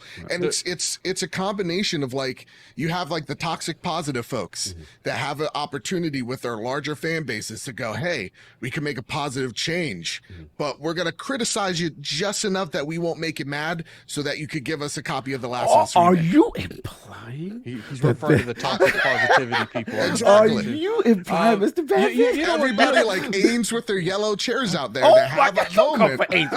That's the homie. Shout out to Caesar Game. I'm going to do it. You know what the funny thing about it is too, that something like this happened and it trended for maybe 12, 13 hours on Twitter. Yeah. PhilSpencer trended for 4 days over an interview. That's a good point. He trended for 4 days over an interview, but PlayStation raising the prices in everywhere but America trended in not even 24 hours, and everyone's not talking about it. There's going to be more people that are out of that toxic positivity thing that got to spin everything into a nice little bow. Going to talk about this on podcasts, going to be videos. The toxic positivity people, where's one video by them? Where's one tweet by them? And what's funny is when they bring stuff up, they gotta spin it in a positive way. Well, it's the economy. Then why ain't it up in America? Explain that to me. You talking about the whataboutism and stuff? Well, let me know when y'all finish. I've been patient. I gotta get some balls on. It's America is the only marketplace, seemingly, that is truly competitive with Xbox and PlayStation. So PlayStation won't do it here. But everywhere else where they have that lead, where they know they could get away with it, again, Middle East, Europe, they're going to raise the price because they know. And I think when you have not just Xbox, again, I expect them to, you're $1 trillion company with a T. But when you see people like Nintendo, right? When you see people like Nintendo, this is the only market that they're in and going, nah. And they're the ones that love to, again, we complain about The Last of Us, but look at Donkey Kong Tropical Freeze. They'll they outside. God. And even them, they're just no, we're not going to do it. that is just telling. And if I was Phil Spencer and I walked out of that interview, I would be pouring a lot more marketing dollars into places that I normally wouldn't have. Yeah, we're gonna talk about that. To gain that momentum in those places. Yeah, I think in the long run, that $50 difference is gonna make a difference. We're gonna talk about it. Real talk, Attic. Yeah. Like you could call it a Black Friday sale, and you could even just the smallest decrease is going to get people's eyes. Yeah. Like if you drop that Series S. You know what nobody's talking about here about the U.S. market? Yeah, they didn't raise the price, but how long has it been since you've seen a direct or anything where they've sent consoles out by themselves? They're bundled. They're bundled for $550, folks. With guess what? A game of their own. A game they're not paying to put in there. It's theirs. They're giving you that game. You know, you don't got to go any further. But they're doing that for two reasons. One, to bolster the sales of Horizon Forbidden West, and two, to make it look like they're doing something nice there. But guess what? They're charging you $550 for a PlayStation 5 here in America. I feel you. And those bundles are coming in pretty high. And listen, like the attachment rate was coming in is those bundles. And the attachment rate was going to be high for that thing. And you're right. It is a way for them to artificially increase it by a good $50. So you're paying that anyway. Because you're thinking, you're like, sales. Well, you know what? I was going to buy Horizon anyway. Because those games aren't selling very well right now. You know what this could be, and we're not really talking about it too much. This could just be a straight up thing where it's like PlayStation looking at these scalping prices, and they're like, yo, if people making that money, I might as well make that money. You know, $50 ain't that much. People charging $200 on eBay and Amazon and stuff. So I'm gonna charge $50 more. It's like, look, and the funny thing is, how long does this last? For a couple years? Forever? Like, shout out to the 1K viewers right now. Yo, thank you, yo. Put the like it, man. Have some good discussion. Have some good discussion. Hit that like button, please. Yeah. Because you've been very, very crazy. Because I know you have a point, and I've been. Nobody said this point yet. And I'm just waiting to get my balls off. Yeah, I know, you're so humble. I just want to address the chat real quick before Carl goes. You know, we got over 1,000 people in the chat. If you guys ain't subscribed, man, subscribe, man. We you know, there's a good like 30-40% of the people that watch this show ain't subbed to us. Yeah, we appreciate Definitely hit that like button too. Let's get that high up, man. See, what's funny is the more you like the podcast, the higher our ceiling becomes. So feed into our spirit bomb. Let's go hit that like button. I can't with your there ain't no spirit bomb in Fortnite right now, so I gotta make one now. Feed into our spirit bomb. Hit that like button. Get that over 500 before the end of the show. I give him something better. For every time you hit the like button, Sony tears go into the jar. I can't with drink you. the tears. Anyway, shout out to Gamer Forte, my brother. Good to see you, man. Forte. No doubt. I'm gonna get some balls off because I've been patient. But look, you guys said a lot of points, and it got me thinking, man. This was shocking news to me. Like I didn't see this one coming. And I think Adam made a good point. I actually took some balls that I was thinking about, which was the optics and the subliminals if you're a person that lives in these other regions. Because what quintessentially is implied is that your region doesn't necessarily matter to the same value as the United States region. And, you know, it's going to be interesting if that's going to affect them because, you know, here's the thing. First of all, shout out to Microsoft and Nintendo. This was a PR layup. This was like, oh, they did what? I would love to have been a fly on the wall when they got, because if we found this at 3 a.m, I'd love for people to wake up and be like, what? Calvin working over there? Okay, let's go. Like this is one of those ones when you watch those documentaries and we look back at it years ago and they were like, you hear those stories, Fonz, they were in the boardroom and they were waiting for the price and then the price came and they go, oh, they did what? And then it's like, say immediately that our price is the same and that we, like literally Microsoft can now position themselves as the most value-friendly console of the generation. Not only are they giving you a 2-SKU approach wherever to get in, you know, with the Series S and little shout out to little man, you know what I'm saying? And on that, you know what I'm saying? On that front, then you have, let's be honest, you know what I'm saying? It's to me, it's not subjective. Game Pass is probably one of the best values in gaming. I just feel so. As far as what are they giving you day and day And with the games that are coming that we've seen, exactly. I'm not. It's just excited. that's just my Redfall. I just feel it's not close. Redfall, no doubt. Salute. You know what I'm saying? So you got that. You know, we talked about the features. You guys talked about kind of like the nickel and diamond that Sony was doing, and you know, and on the other side, then you talk about the features that Xbox is doing. You know, the quick resume, the smart delivery. We all thought those were buzzwords. These features actually are practical and they're actually giving value to their generation. So you talk about all that, you talk about the PC, you talk about the cloud stuff that you get in the service, and then it starts to add up, right? Then it starts, what Fonz is alluding to, it starts to now, this is the thing, and Fonz and King, you guys can understand this specifically. We're old enough to understand that every generation is a clean slate. Yep. Every generation. It doesn't matter how much you dominated the last generation. Especially when you're making some balls move like raising the prices. Exactly. and here's the thing. Because it's Don a clean Matrix slate, right? Because we've seen the Xbox. That is a Don Matrix. We've seen the Xbox One. Yeah. Real quick, Cog, you know what's funny? We always talk about these scenarios. It's like, oh, that's just as bad as the Xbox One beginning. That's just as bad. That maybe not as bad, but it's around there. This raising is literally Xbox One launch level stuff. Look, I got to keep it 100. And King, you get one knee today. Because thank you, I appreciate it. Get the cash on your shoulder first. See, I don't like the cash on your shoulder. Don't be putting cash on your shoulder while I'm bending knee. We can put a dinghy on them knees. Put a dinghy on them. Don't be buying boats for my knee. But look, I want to give you some credit because first of all, week after week, you always find some news that Sony's doing. So salute to you. But anyway, but you know, week after week, you will challenge me and you will say, "Ka, but what is it going to take for you to question what's going on with it, right? What is it going to take?" Because it's like, you know, you don't seem concerned. And my answer to you at the time was always like, look, unlike the PS3 generation, I do see some form of course correction or trying to adapt. Even if it's later, I would still see them trying to adapt to certain things, you know what I mean, and trying to compete in certain ways. Not that they have to compete exactly like Xbox, I don't believe that, but I do see some strides. But I have to say, and this is where I lean back to Attic and I lean back to Fonz, and what Mr. BadBit was saying is that after a while, these are the type of moves that add up when you raise the price of a console in a mid-generation. You kind of part of the $70. You wanted a mid-gen refresh. They refresh the price. That's it. Y'all It's a price refresh. They put Pro on the box. It's a Pro price. More. Pro price. That's what we'll call it. It's just let me finish. Let me get these balls.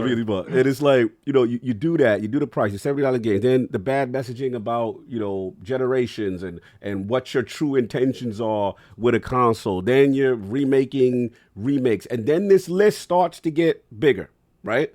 And then now you position yourself like, these are the type of things that could cost you a generation long term, right?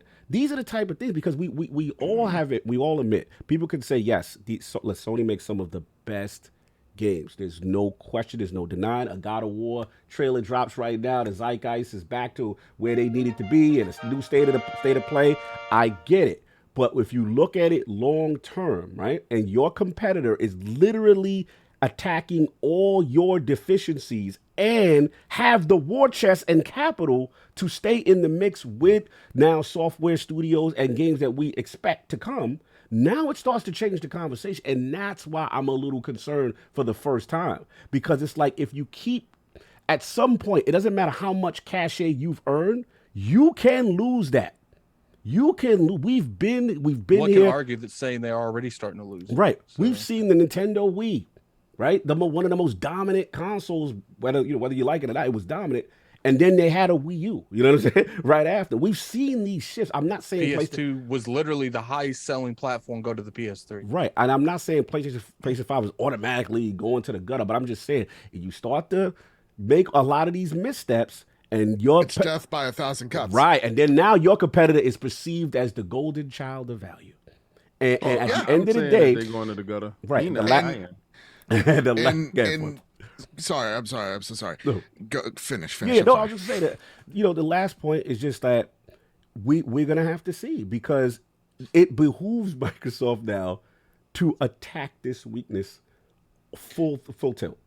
And like the marketing, you know, we are the most value. We got Xbox All Access. You don't have money, we go right now. You run out the store. Aaron, price reduction now. Like, it's price reduction now. it's- Even $10. You know It'll what? look It good. reminds me a little. I gotta lie. It does have a little PS3 energy. It absolutely does. Yeah. I do want to. I mean, come on, I guys. do. Y'all, we can't act like it's a superior product. Like they have a superior product.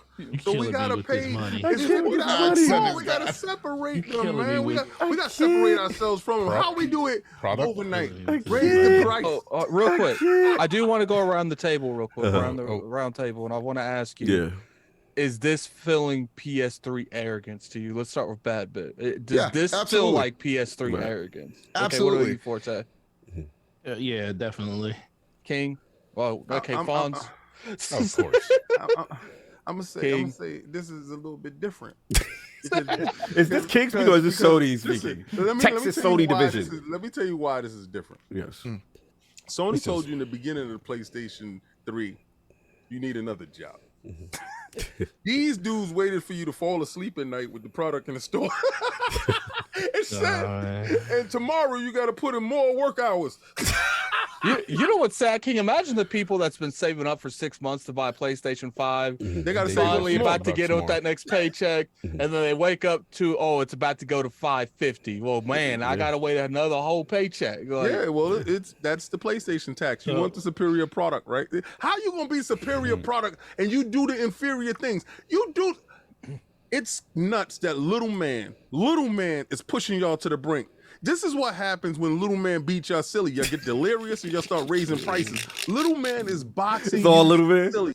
This is all little man. This is all little man, because if Microsoft didn't put out little man, they wouldn't do this. They would not do this. They would stay there. The price would be the same. It would be none of this inflation stuff. So they said overnight, somebody's bright idea, and somebody went along with it. They said, how do we separate ourselves from these dudes? Because, you know, y'all equate more money means a superior product. This is what they think, right? This is what's going on. So if it's $50 more, that means the PlayStation's hard to get. It's a superior product. It's better than this inferior stuff. And you guys keep falling for it, hook, line, and sinker. Shout out to Little Man. Listen, if you're waiting for a PlayStation, stop. Go get a Little Man right now today. Don't worry about it. The scalpers got it. And when they do actually get a price break, because y'all waiting for Black Friday. This is going to be the first console on Black Friday that's going to be double the price. You know what's gonna be funny too, man? It's going to be $1,500. You know what's gonna be funny too? Because Walmart and them, I could just see them coming out there and be like, yo, right now, you $550. I don't know if the price increases happen now, but in certain of these countries, you got to think that that's without a forced bundle. Once that they do the $550, then bundle Horizon or the next God of War with it eventually, and that sucker at $600 because it's a forced bundle. Because right now, if you look at, there's podcasts out there, there's people literally saying that they wanted a PS5 and they had to buy that Horizon bundle. There was no way around it. You know, there's a little bit of fluffing on the numbers. You know, I'm just being real with you right there. But, you know, that is what's going on here. And it's like King said earlier when I was driving home, like that bundle is not a free bundle. They force you to buy that game. So now you're going to add a $50 on top of that $550 already happening, and it's going to be a $600 forced bundle. Now, I got more. Wait, there's more. Yeah, look. Then you got GameStop getting these things. They're gonna have to add $50 onto their bundles, and you're gonna have hey Forte, considering you work at the luxuries of GameStop. What's a typical bundle going there for right now for the PS5? You know, go ahead. Oh man, dang, that Horizon. It's 700 over here. So that Horizon bundle was what? King, what is that? Horizon. What is going on, This is King? the back of the GameStops. Hey, Don't do that. So what is it? What is it? that bundle was $700. So in your personal opinion, you're pretty sure that 50 gonna be added on to that. So it's gonna be 750. Well, we ain't gotta worry about that here in America, but everywhere else, yeah. I found That's the unfortunately, PlayStation 5 Pro. And so, like, that's the crazy thing, though. At the end of the day, Oh my Like, god! What is that, King? That's the PlayStation 5 Pro. Oh, yo, That's right. You're ridiculous. Oh my god. Hey, let's get Forte's ball. cheap? BadBit Is that finish. cheap? I gotta Is that get Forte cheap read? bars though. Sure thing. Mhm. So this is my last point. Then I gotta head out, y'all. No but doubt, brother. I'll say this: this is a question that's gonna have a while to answer, because like we see this right here, right now, and we're like, this is probably the worst move they've done in a long minute. But how is the modern, again, the typical consumer actually going to respond to this when you have GameStops, you have Walmarts, you have Targets doing these outrageous and stupid bundles for God knows how much price to get their accessory. I forget what it's called in retail. Attach But rate. the attach rate up, right? And people are buying them. And so that's the real question is like, we think this sucks. Yep, but right? the analytics that what they does got the average consumer think? That's gonna be the key. Time going to be the answer. And you're right. If I'm Microsoft, I'm going to these areas and I'm going to market because if I'm in Germany and we're about to face one of the biggest energy crisis in my nation's history, and I'm seeing a price up on a PlayStation, well, now Microsoft has to do the job of letting you know the true value between them and their competition. And if Microsoft, and I doubt they're not doing this, doesn't do that, well, that's a huge misstep.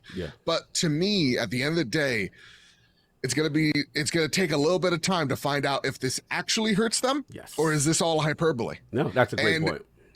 If this happened, next year where we do have the Redfalls or Starfields, whatever else have you, this would be a whole different conversation. I think once Microsoft has the games in their arsenal and they're out, they solved their pipeline, whatever, you're going to see a different type of battle take place. I think it's in the here and now where PlayStation knows they could take a chapter out of Nintendo and raise the price. And then, hey, who knows? Once Xbox starts getting competitive, maybe they slash the price by $50 again. Exactly. And that's the only problem. So again, I think this is awful. I don't like this one bit. Right. But it's up to the consumers to speak up. Absolutely. I got a worse scenario for you. They're raising the $50 now, so later they can act like it's a price cut back to the original. Everyone's like, give us a pat on the back. We helped you out so much. Real talk, they're gonna do it. Hold on, I'm gonna break protocol real quick. I gotta give y'all this ball before we BBW Bobby. Find out as soon as Bobby's out. Why y'all complaining? Y'all already got PlayStation 5 and it's not affecting America. PlayStation 5 still gonna be the GOAT. Fake outrage because podcast. It's affecting people. It doesn't need to affect me for me to care about something, right? If it's affecting someone else, someone that wants to get into this ecosystem, then I want to fight for the consumer. I'm not here to fight for a multi-billion-dollar company. I'm not. They're all they're all amoral at the end of the day. I'm not here to fight for Microsoft. I'm not here to fight for Microsoft or for Sony. I'm here to share my perspective and hopefully fight for the average folks that just want to play games and cover them as such. You just earned my respect, Bit. Thank you, sir. Balls, 50 balls right Listen, there. That's good on you, Joe. Because see, we need more people like you to balance people like me. Because I don't care about these people. Okay, I want what I want. We gotta get Forte for every balls. bit cloud, for every 2 addicts, there got to be 1 bit cloud to evaluate. Because we're always going to be the top. I love Big Cloud because Big Cloud is not Big Cloud. BadBit. Shout out to Big Cloud, is though. actually outside in the public. Yeah, he outside in the streets. He pulled up on me. So anybody that could pull up on me, he got my respect a long time ago. BadBit is that person in the picket fence fighting for better pay and stuff. And I'm the one going in there like I'm already getting good paid. Good. So I got to do 2 things. One, Mr. BadBit. Of course. Plug where you're from. Talk to the people. Good to see you back. So it was limited, but we had to get you for a bit. I wanted you for this topic. No. Where can the find people find you? So What you got going on, sir? Yeah. So you can find me over at the Trophy Room, a PlayStation podcast, where each and every Thursday, me and my best friend Kyle talk about the latest, the greatest of all things PlayStation. Again, each and every Thursday over on Apple Podcasts, over on Spotify. And you can check the video version over on the Trophy Room show. You can find me over at Mr. BadBit. You can find the show over at PS Trophy Room over there on Twitter. So, guys, thank you all so much for having me. No doubt. You know, it's always an open invitation for y'all. Appreciate you, love brother. y'all. Always love, man. Enjoy your day. Forte, got to get your balls. You've been patient. What do you think about the PlayStation 5 price increase? Well, first of all, shout out to BadBit, you know, amazing guy. Shout out to the best game show host on YouTube, my man Fonz. Woo! Yes. 1/3 of my raid team. Shout out to you guys. Yeah, you already know we got to get back in there. Shout out, and the man that always keeps it natty, my friend, my bestie, the man that keeps it natty.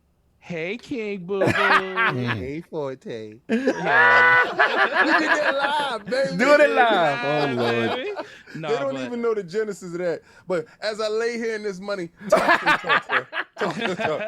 All this Sony cash. Thank you.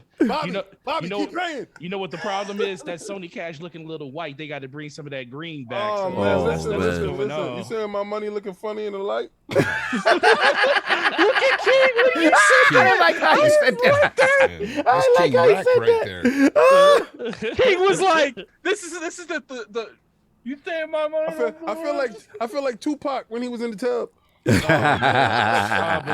Hey, Bobby, keep paying. Keep paying, Bobby.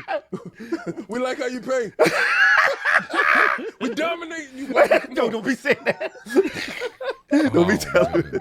Somebody said stop kick shaming. So I was like, yo, they wildin'. Anyway, Forte, how you feeling about this thing, man? Yeah, man. So let's be okay. So, oh man, it's so many levels to this.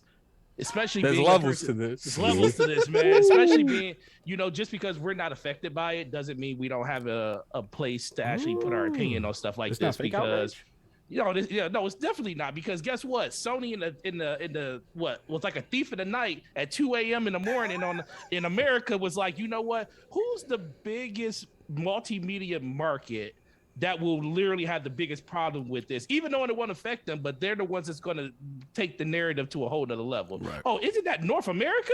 You know what? We're going to drop this at 2 a.m. They ain't going to see this until 6 hours later. And hopefully, a lot of that blows over by then, which kind of it did, because it only lasted like a good 12 to 14 hours of like a really huge conversation. Right. But I just look at this company and I'm saying, wait a minute. So we got to raise prices on a system never happened before in the middle of it until this year for some reason. When it comes to, you know, shout out to your bosses over there at Meta. You know, they started this, but we no comment. No comment, but we ain't gonna comment on I that. respect Right now, that. That's kind of where it started at. But the biggest thing for me is it the PlayStation 5 base system? Wasn't it profitable? Wasn't it? Well, they were talking about already? Profits. Yeah, they were talking about. It was profits, yeah. That system was already profitable, right? Yeah. So we took the most profitable system you had, and then we added $50 to it. We also added $10 to the price of all of our first party games, and basically said that, okay, our games are worth this, and we're tying it behind features and stuff that you got to have in order to basically benefit from what the PlayStation 5 is giving you. So we're charging you for upgrades on that. We're also going off and raising prices of our old accessories when it comes to PS4 and saying, you know what, those blue and those white and black controllers that used to cost $59.99, oh no, we're going to make those things $64 across the board. So it's like, I'm looking at all these different avenues that PlayStation has been making more money on all of their products for the last year. And I'm like, so you still have to make more money on top of what you're already making? Tell me where this disconnect is. I don't understand from a just a consumer standpoint that it's our responsibility to make up for the losses that you are having as a company for some stuff like that. That's where I don't come from. It's like you're selling bundles. Go ahead. You know why they increased that by $50? Because they about to lose that Call of Duty money. Oh my God, you're ridiculous. Finish Forte, and I got a question for you, and then we move on. Yeah, go ahead. No, the question I got for you, and again, I listen, I hear everybody what they said. My question for y'all is from there's a lot of economic talk going on. Economics. Macroeconomics. Tell them about it. Fonz being messy. But I will say, let's play devil's advocate. So let's just say, right, and we have to be objective on this. Didn't you try to be devil's advocate like 10 minutes? I got to be trying. I got to fight for the other side sometimes. Got to fight I for gotta those fight other for guys, the weirdos. Yeah, I always fight for the person whose voice. He And Solve's not gotta here. be the straddle the fence dude. No, I told you how I feel. I do not agree with this. But the thing is, look, we look at Microsoft and we go, look, most valuable console, value-friendly console. And you look at Sony, and then we have to be honest. You know, Microsoft has this huge war chest, right? You know, they can afford to pump this money in the Game Pass and buy these studios, and Sony can't. And then you look at Sony as a whole, right? And you look at the other divisions that are not PlayStation. Right, Here we go. And now, and I know this is where I know you love this. And we can. Is it safe to say, right, that those other divisions are not the PlayStation division right now is truly the heart of Sony and what drives revenue? So, so one can say that they have to protect this at all costs, because if this fails, right, they could be out of here. Now, the last point I will say in reference to, we got to say in reference to inflation, I'm not an economics major, but we have to say that the U.S. dollar, right, is probably at its strongest in comparison to the others right now. Euro, whatever. Like, things are more even than in the past than they ever been. So it would make even more sense to raise it over here. I'm not going to touch that part. So what I'm going to say is I'm going to say, because I'm playing devil's advocate and you messing up arguments, is that what they could say is like, look, you know, what yesterday's price wasn't today's price in them other regions, and now we made, I'm just making up a number, I'm not a man. Let's say that, like, theoretically they're breaking even. They were making a slight profit over these other regions. Now with inflation, they break it even. So Jim and they take it up to the board. It's like, yo, we got to get this bread. So like, we gotta do something. So in that vein, is there any empathy? I know it's probably not, but is any empathy for them, for you to them saying that in these regions that they can't be profitable when PlayStation is their sole revenue stream? I have a question for you, Dan, for you asking that. When was the last economic crash we had as a country? 2008, 2009? What was a system that released around that same time in 2007 that was $5.99 and $6.99? PlayStation 3. And PlayStation quickly, within a year and a half, in the middle of that economic downturn, dropped their price by $100 to $200. So you tell me how that same company took a $200 hit back then, but now when I can tell you. When economics isn't nowhere near as bad, they're still bad. I got one too. Can I tell you I can tell you how they did it. Okay. Like then, Sony had the Walkman. Sony actually was number one in the TV market. Sony Movies division was definitely out there tearing it up. Sony actually had phones. So at that period of time, they had different pillars where they can pull money from. And Blu-ray, and the Blu-ray, hold on, and the Blu-ray was taking off. So they made the bet very early on Blu-ray, and that was the cheapest Blu-ray in the market at that period of time once they dropped that price down, and they were able to capitalize on that because at that point in time, HD DVD had lost the battle by those 2 years. They made the correct battle. Yeah. So they made the correct call, so they was able to take the price hit. Right now, they don't have that advantage in the box that separates them from the direct competitor, which is Microsoft, as far as a Blu-ray player or HD, anything. They don't have anything in the box that, except for a fast SSD. And it's not fast enough to outrun them prices. But that's the only thing that they have in the box, right? They have the inferior box right now. At that point in time, they had a superior box with superior tech that was hard to program I got for. one last point, but now they have an inferior box with just a fast SSD out there, and they don't have nothing else to pull from. So that's the only reason why they raised the price. That's it. Okay, and then I'm gonna give it back to you, Forte. I just want to say, and also we have to admit that in the game business, hardware is not the seller. Generally, you take a hit as a manufacturer on hardware, and your thought is to get it back on software. So I don't know what their numbers are, but let's say theoretically, let's just say in your defense, Forte, you're right. To the core, they just, and I'm not damage control. They did say prior they're making good money. They're making profits, right? Profits. I feel you. I'm not going to sugarcoat that. I'm not going to sugarcoat that. But what it could, in my opinion, what could be, right, is you making less money and you still over, or you break it even, and now you're trying to keep where you at. Oh yeah, we gonna shut this down even more. We gonna shut that down. Let's go. Let's go. Let me say something real quick before you go on your rant. Yeah, go ahead. I feel like it has less to do with what was going on in the industry over there at that time, and I think it has more to do with back then they lowered it because it was the PS3, because they were competing, because they weren't on top at the time. Now they're on top. People are going out there, going to eBay, buying consoles for $800+. Like, they see the demand, and they're like, look, if people will only pay $800 in eBay, they're going to be paying the $550 in MSR. And to my point, because I'm being corporate cog today, you know what I mean? The market demands that. The market says they willing to pay. So why y'all hating on me trying to get my bag? The market says it don't matter. We put 70. Y'all they go. That goes back to the dummies thing. It's not that we're hating on you. We're not hating on Sony wanting to make more money. We're hating on Sony. It doesn't make sense what they're doing. It's like, it makes sense for the wallet. Our wallets are nice. But it makes sense to the wallet. But if it was truly about finances, it makes sense to their wallet. If it was truly about finances, then they would have did the America too. Like, no, this is about Xbox is there. No, Forte, go ahead. This is about going. If this they is about actually drop off more PlayStations, now all of a sudden magically more PlayStations pop up. Nah, man. This. Oh no, we got Brap. Forte, we're taking you to school on Wednesday. Salute, Lords. Yo, you can. That's fine. You're going to macroeconomics 101. Yeah. Shout out which to which I got an A in. Ooh. Okay, all right, let's go. Let's go for it. I've interrupted you with my corporate talk. Real quick before you go, I think it's just about they're getting that PS. They feel like they could do whatever they want, and no one's gonna read. It's like I said, like PhilSpencer was trending for 3 days on something on an interview, and them raising prices only got people's attention for a day. No one's talking about it now. With that mindset, all right. Well, hold up. With that mindset, why would PlayStation not do it? Like, it's just like, look, like no one clearly.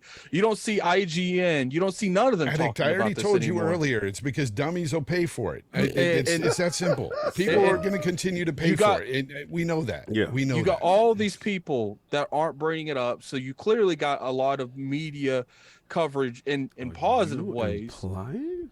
No, it's not that. It's just like, look, let's call it how it is. No one's talking about it anymore.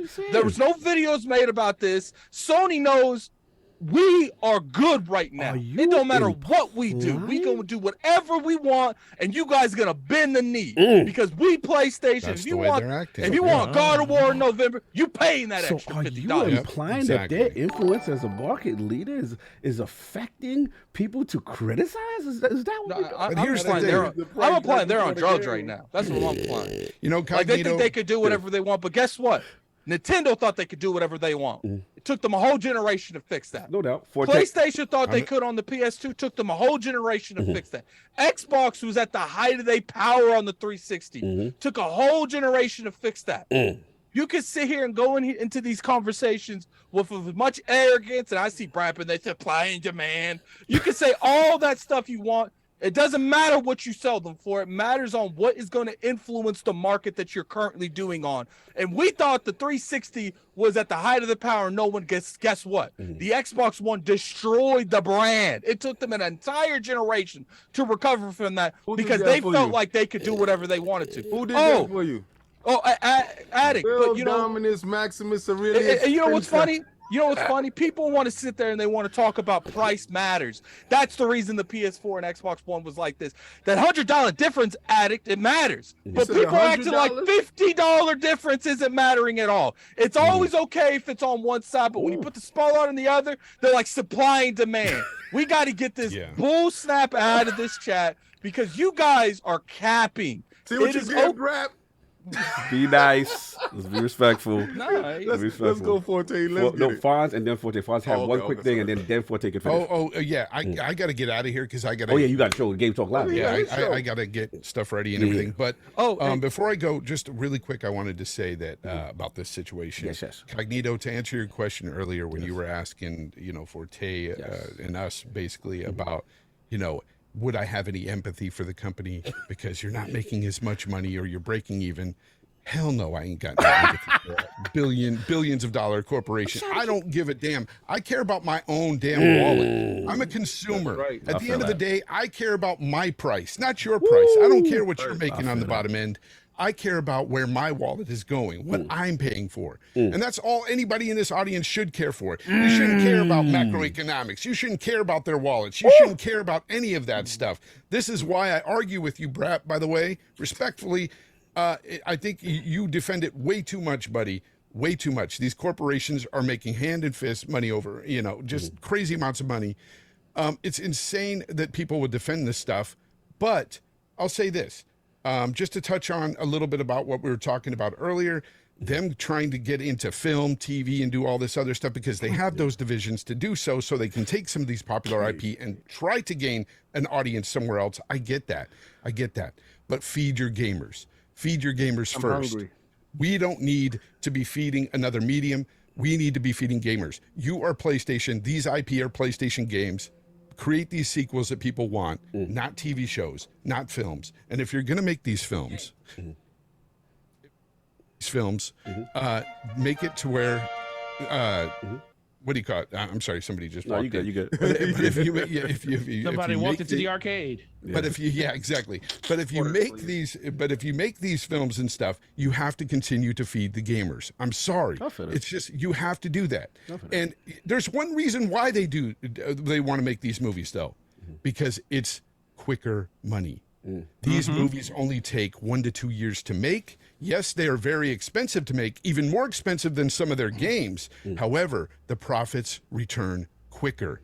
That is the reason why they want to make these IP into movies. That and film. Film is even quicker than that. You heard it here, folks. Fonz said they leaving the gaming industry, going to the movie. You heard it here. They are doing this to try to make a quick buck because they're still trying to earn money and get more revenue in the old world ways.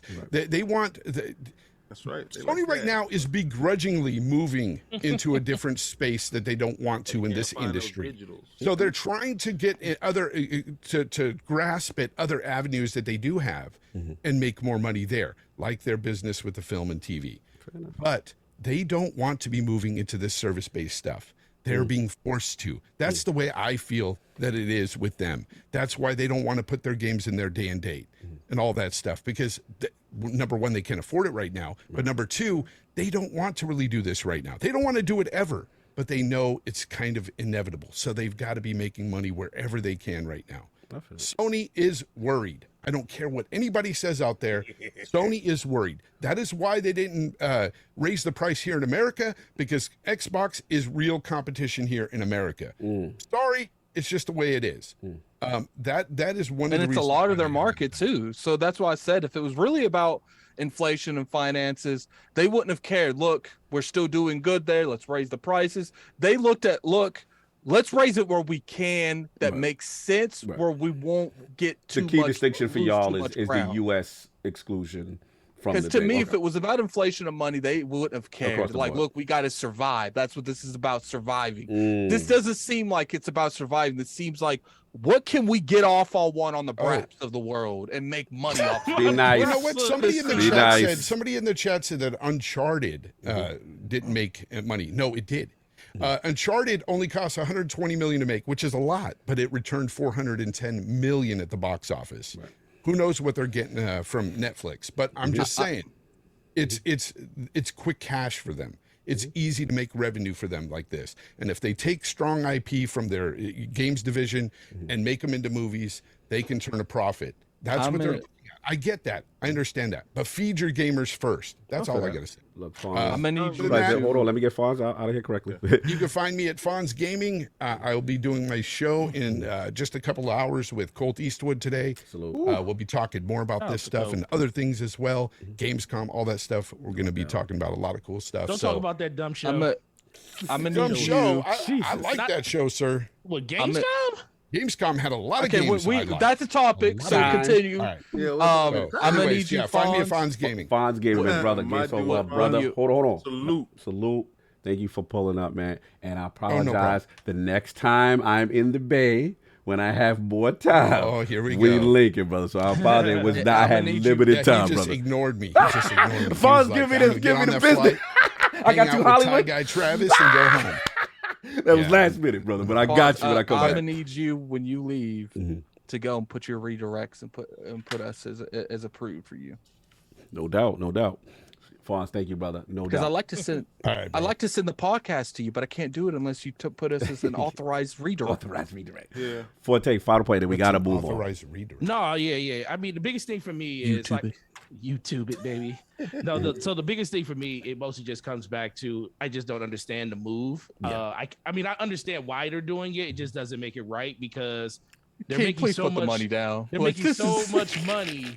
King is making King, the head of PlayStation. You're making so much money in all these different avenues. You don't allow. Listen, King, you don't allow King the PlayStation. You do not allow retailers to sell any of your digital product. You don't allow us to sell any of that stuff. You know why? We have to send them to your. We have to give them point cards that we basically make no money off of. To send them to your store so you get 100% profit off of everything that's bought off that system.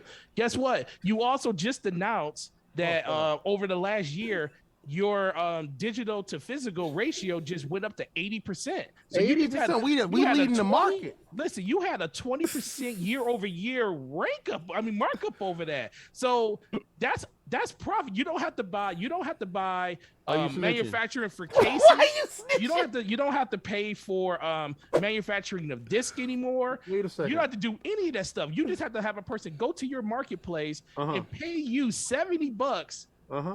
And you get full profit of all your wait a second. products. Let me tell you why the prices is raised here. Because you guys may not understand exactly why. Because y'all brought a $5 billion lawsuit against us. Now, I'm gonna tell you. Oh, this is in preparation for the lawsuit. We are not paying a nickel. You are. $50. Go ahead, Forte. I do apologize for that. No, you're fine. Like I said, in general, it just ultimately comes back to it's something that just needs to be spoken about because we have a voice to say it. Yeah. It doesn't affect us directly, but PlayStation is out of pocket for this one because they didn't have to do. You didn't have to do. King, take your leprechaun hat off. You ain't have to do this, bro. I'm gonna tell you something. This is the color of money here. All right, we ain't gonna do that. So you trying to match so that hat is so you trying to get your money to finally match the color of that hat. Let me tell you something. My money don't look funny to you. This is digital cash. All right. So when you go to the store and you paying the same price that they're paying in the store, but you don't get no package, you don't get nothing. You don't even get the rights to the game because if I shut off the server, they're mine, baby. They're mine. So, full price in the store, full price at home, baby. That's just how we do it. And you gonna buck up, Buckaroo. Hey, yo, don't be Buckaroo or nothing. Hey, Buckaroo. You gonna buck up and you gonna take it. All right, we ain't gonna talk about this. Hey, none of that domination talk.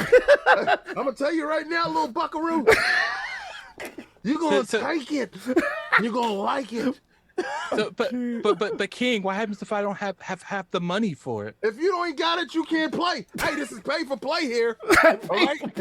If you are not on the pay-per-view list, you're not inside, man. And I'm gonna tell you right now, don't come over here. Hold on, I got a break protocol. Hold on. Brat Podcast, $10 super chat. Explaining the economic realities isn't the same as excusing or acceptance of. Unfortunately, when one says the sky is blue, the community yells, "Why are you defending the sky is blue?" Why you keep repeating the same stuff you've been saying for years, Brad? That's what I want to know. Why don't you tell me that, Brad? Tell me why you've been saying the same three analogies for the past 10 years. When you tell me that, then we'll address your comment. If Microsoft would have raised the price, Brad would not be saying that. See, Brad right now, this is where we call hypocrisy.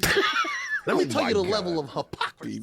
This is the reason why I call you flip-flop. Let me tell you flip-flop and Brad. Hey, listen, I got mad love for you, but you're letting your stuff show. Now, let me tell you, man, if this was actually Microsoft doing this, you will be outraged. This is where that fake outrage come out, and you'll be sitting here talking about how could they do this to us? He'd have a Brad ramp right now. But Brad, we got you. We got you, man. This is it. So the best thing for you to do is just fall back, brother. Fall back. Don't buck up on this one. This one is not a fight you can win, sir. You know, and the funny thing is, if Sony does stuff like this because people like you, Brad. The funny thing is, if stuck in the middle. Yeah, the funny thing is, if Microsoft does something like this, they will be like, "Yeah, we can understand the economics of why you're doing it," but they'll be like, "Well, how you gonna raise the price on something that you ain't got no gains for?" It'll come back to that. All right, listen. Shout out to Brad. No consumer wants or cares for price increases. See, he said it. He just said it. Then No why- consumer. He then- said then it. why are So you can we doing be everything nice in your now? power?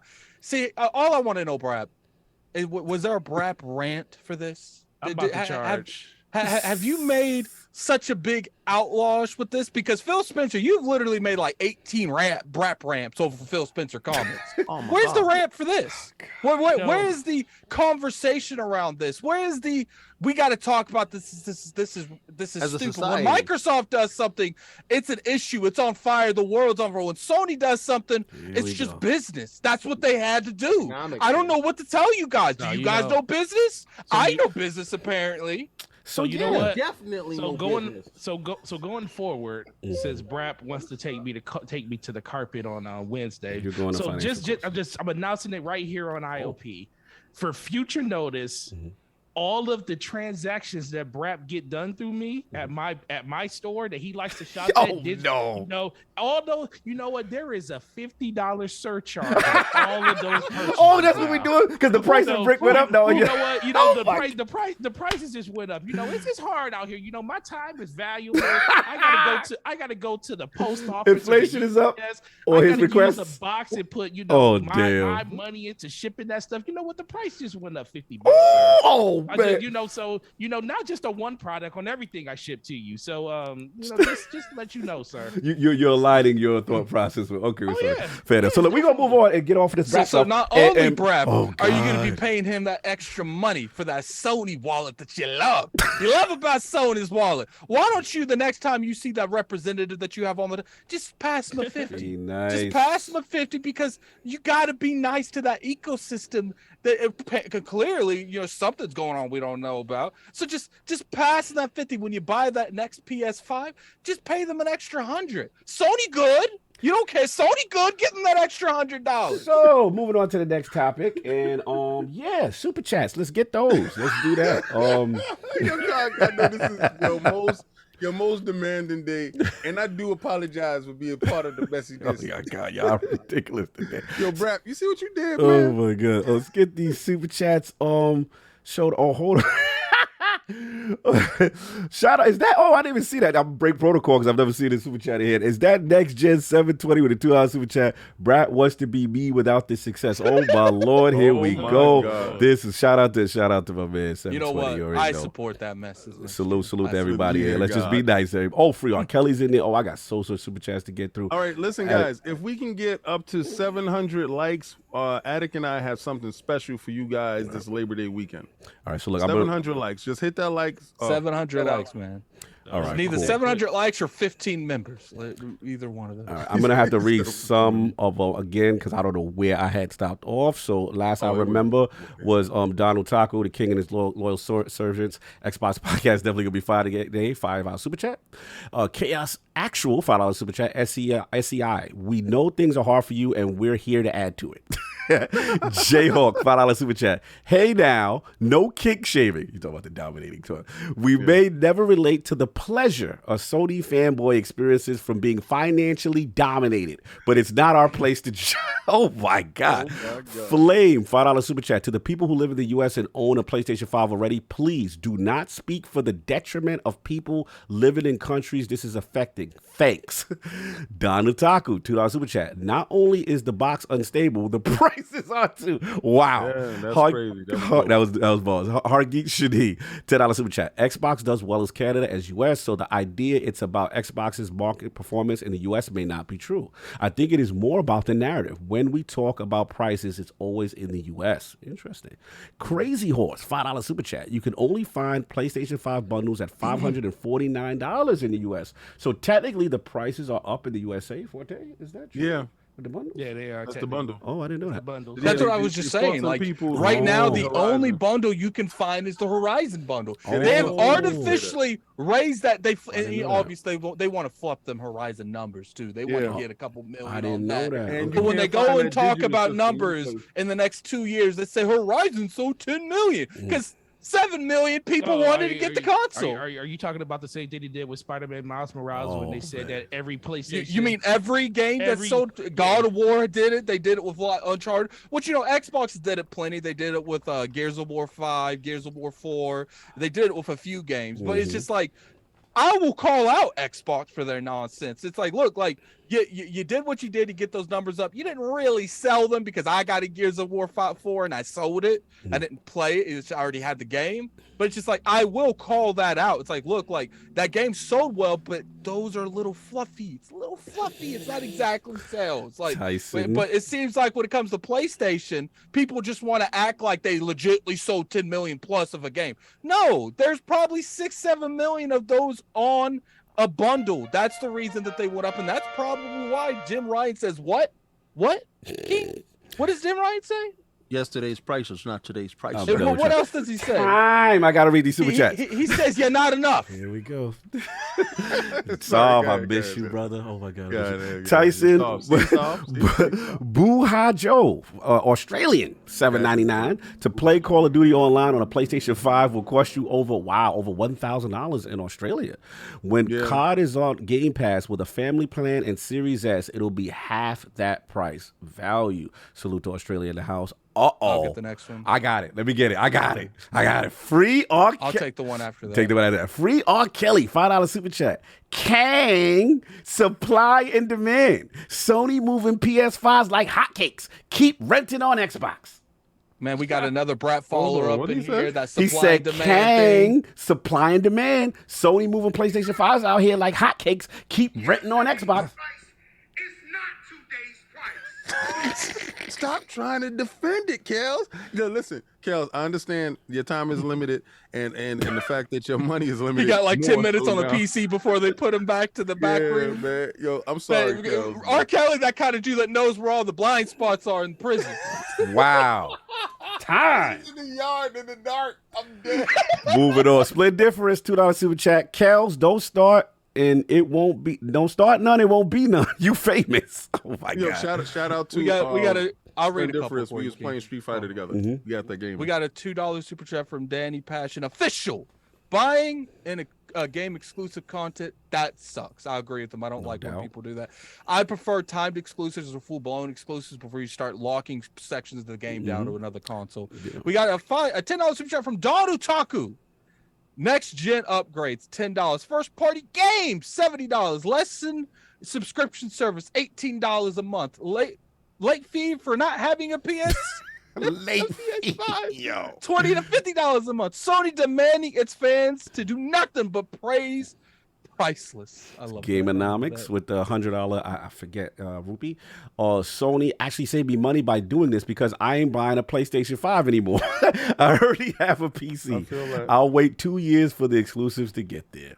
Fat Boy Horror, £5 super chat. Lord Cog, Mark Dara on the Ames channel confirmed that Mass Effect 2 was the GOAT. In his face. In his face. Did he do it? Ooh, I gotta record that show. Let's go. We got $5 super chat from Don Utaku. There's no Sony first party game this gen that didn't launch with some speculation, and now they have a weaker, more expensive console. PS5 going out, sad. You know what? I'm gonna add a little bit of words to you for you, Don Utaku. PS4 going out, real sad. Messy. We got a 10. Okay. Good.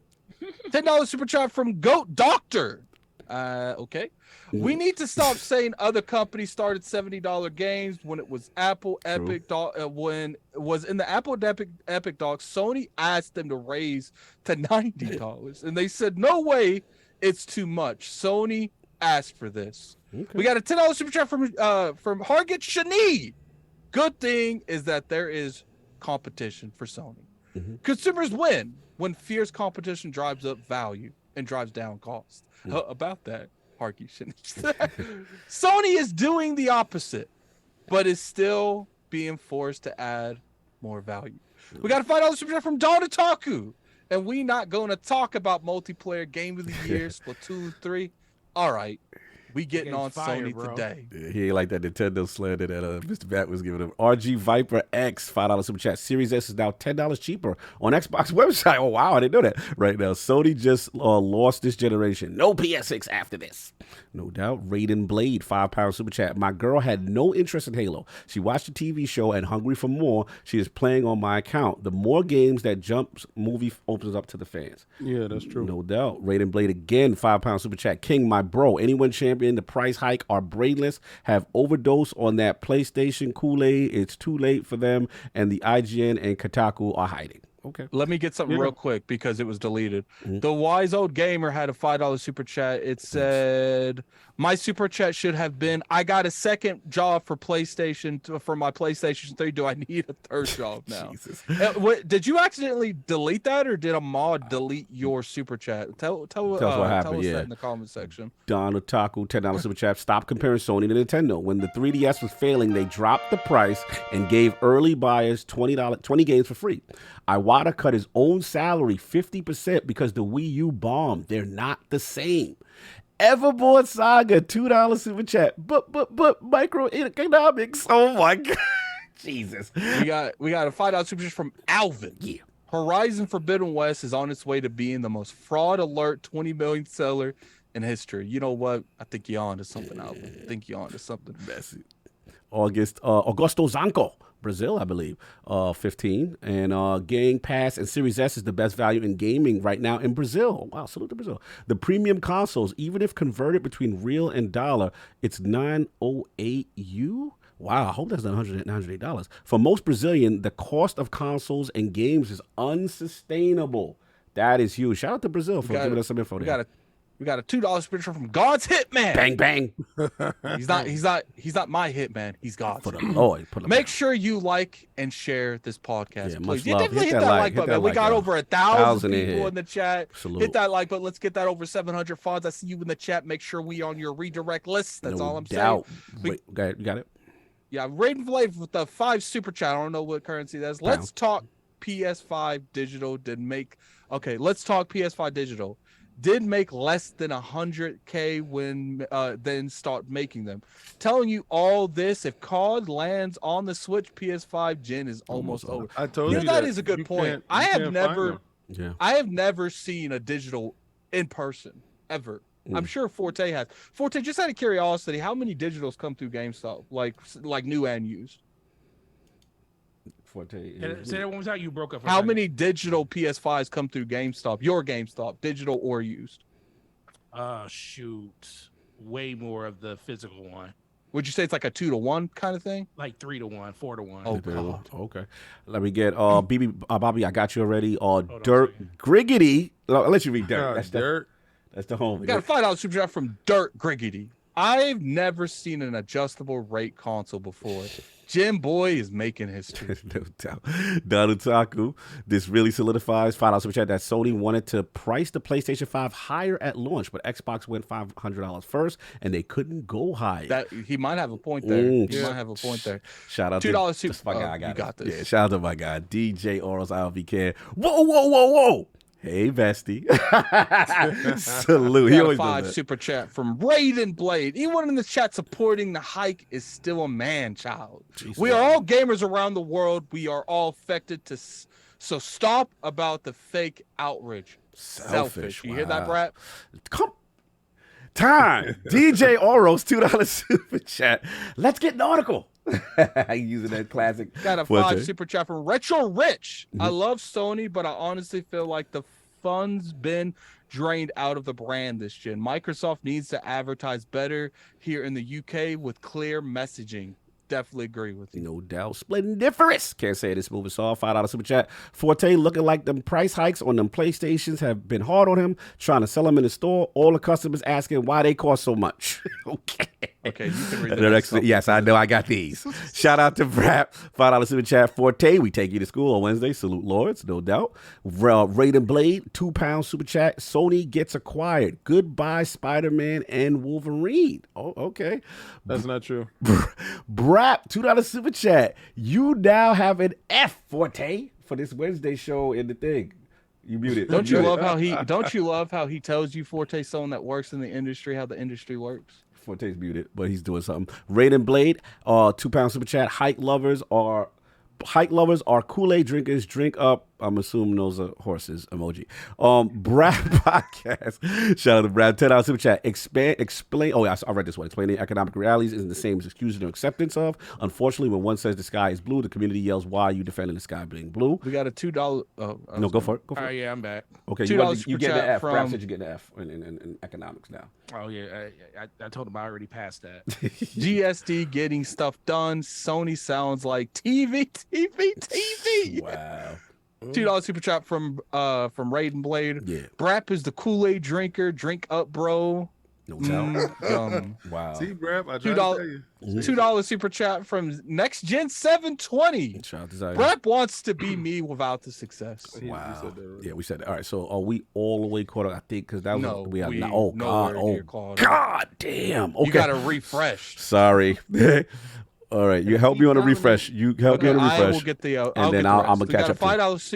I got a $5 super chat from the Wise Old Gamer. I can't see members, so look for members. All right, I got you. Wife found out that the PS price increase. Now she's charging me extra as well. She told me cash or no one rides for me for free. Wow. We got a $2 super chat from RRD. Don't forget Mooch. He's been on the Sony defense. Be nice. We got a $2 super chat from Lord Metro. Sony's wedding and Bungie was pricey. They need money. Messy. Okay, Necromancer Zale, $5 super chat. Still waiting on Cog to join in on the messiness. I'm good. Y'all got that covered. We got a $5 super chat from Dawn. See, Cog can sit back because me and King are messy. Oh, y'all clearly got We got $5 super chat from Dawn Otaku. Every 20 million seller from PS has been bundled with the console. They have never hit that number without packaging it in, unlike Nintendo. Facts. I will say that Nintendo don't care about your feelings. They ain't gonna bundle nothing. Look, you'll get that $300 console the rest of the time, but you're gonna pay for every one of those games outside. Like they'll occasionally like bundle a Mario Kart occasionally. I gotta respect them for that. You know, because they really sit on their IPs. They're like, they're gonna sell. We don't need to bundle them. I'm gonna butcher your name if I want to, man. It is what it is. Skyline. Skyline. I'm just calling you Skyline, fam. We got a $5 super chat from Skyline. Cap Brappin for Sony for the same he admitted he used to cap for Xbox. No honor. Be nice. You know what? I'm gonna keep my mouth shut. We got a $2 super chat from Bunty. Please talk about the price in India, not the same. Talk about the price. I don't know what he means by that. Okay. Oh yeah, because they said there was a slight adjustment on the Xbox's one. I talked about it on Unlocked. Destin brought it up. There was a slight adjustment for Xbox in India, I believe. That's what Bunty's saying. Saying it's not the same. And then we got a $2 super chat from Spartan Ghost. That addict R. Kelly part was a double entendre. That's bars. It That's seems bars. like I feel like you guys get that. Yeah. I'm definitely too white for that sentence. We got a $20 super chat from Medango Thickens. Probably butchered that. We're gonna move right past that. How did Sony gross $36 billion in profit, yet they are blaming the economy? Wouldn't you lower the price? Why would the economy be your excuse to raise the price? Yet you raise it worldwide except the U.S. Last one, check. We are economically impacted too. Okay. Last time I checked, we are economically Suicide Kings, member for 22 months, put the crest in the chat. Lord Silver, Jim Ryan to horse emoji. Stand back and stand by. All right, salute. You got the Bandigo McDickens. Let's see. I gotta get something to drink. You go for it. I got it. Yeah, I'm caught. All right, so let's go. Apollo Cooper, $2 super chat. You shouldn't need a group of investors for one PS5. All right. Tyson Buhajo, Australian, $7.99. First, it was Jamaican Jim. Now it's Texan Money Jim. What's next? Magician Jim, since he's hypnotized everyone and paying more for nothing extra. Oh, my Lord. $5 super chat, Flame, PlayStation. Sorry, y'all, but we can't keep the prices the same. We got to buy Bungie for $3 billion so we can give you guys Railjack at home. Messy. Well, that's y'all fault. Y'all should have told Bungie that, hey, we want to have your game. We don't want the game to be everywhere, but you know, Bungie wrote that check, not really Sony. No doubt. Eternal should die. $5 super chat. Good afternoon, everyone. Cog, congrats on your podcast on the line. Thank you, brother. Sony is like Destiny, repeating the same thing they did with PS3 when it was $600. Wow. Shout out to the homie LordsOfGaming.net's own RGT podcast, the legend BitCloud Gaming, member for 18 months. It amazes me how many college degrees these shills have. When capping for PlayStation, we went from thermodynamics, business, and now economics. Damn! Damn, big cloud. Yep. Woo. Are you implying that there's a motive behind that? bit. Oh, now. Oh, all right. Hargi Shani, I skipped chores. I am sorry. I'm going back. Oh, there we go. You're right. So, $5 super chat. Sony also had a new class action lawsuit filed against them in the UK because Sony doesn't allow digital games to be sold on a third-party store. That is true. I did see that, brother. Thank you for that. And we are caught up. I got to move on because y'all are really generous and super cool today. But the show can't be 6 hours. I apologize. So, look, we got to talk. We are literally about to get ready to leave Great Lakes. Oh, okay, you think? Oh no, you be a mute, brother. You good? All right. So, look, I just thought this was interesting. I want to shout out the legendary Ches Corden from Windows Central. He broke this. It's kind of his outlet was the first to break it. Xbox Family Plan. So, a couple of weeks back, he had talked about that Xbox was working on a family plan for its gaming subscription service, Game Pass. He later confirmed, Microsoft confirmed it, that it would exist. It allows up to 5 users to share one Xbox Games Pass subscription within the same company. And then, it does. It also includes users not within your household. And the outlet that broke it, I can't pronounce, Agramente Lumia, may have discovered that the official family, which now reads branding, which now reads friends and family. So pretty much, basically, what they're saying is, you're going to be able to use multiple people on this service, and it's something that they're breaking right now for about $25. Yeah, there it is. So the expected price of Game Pass Friends and Family clocks in around $25, which will vary by region, and up to 5 users will get it. Xbox Game Pass Ultimate as a result of this plan and service, and they're also going to get PC Game Pass, cloud gaming, the phones, the web, the net, all that stuff, and it also includes Xbox Live Gold for multiplayer access. So this was an interesting announcement. I thought the timing was also interesting. So what do we think? Let's start with you, Lord Forte, if you're not on the phone. If not, I'm here. Yeah. Forte, man, what do you think about this, the plan itself, and then obviously the timing in conjunction with what's been going on with the economic stuff? Yeah, man. First of all, this needs to happen soon because I'm tired of paying for multiple Xbox Game Pass accounts in my own house.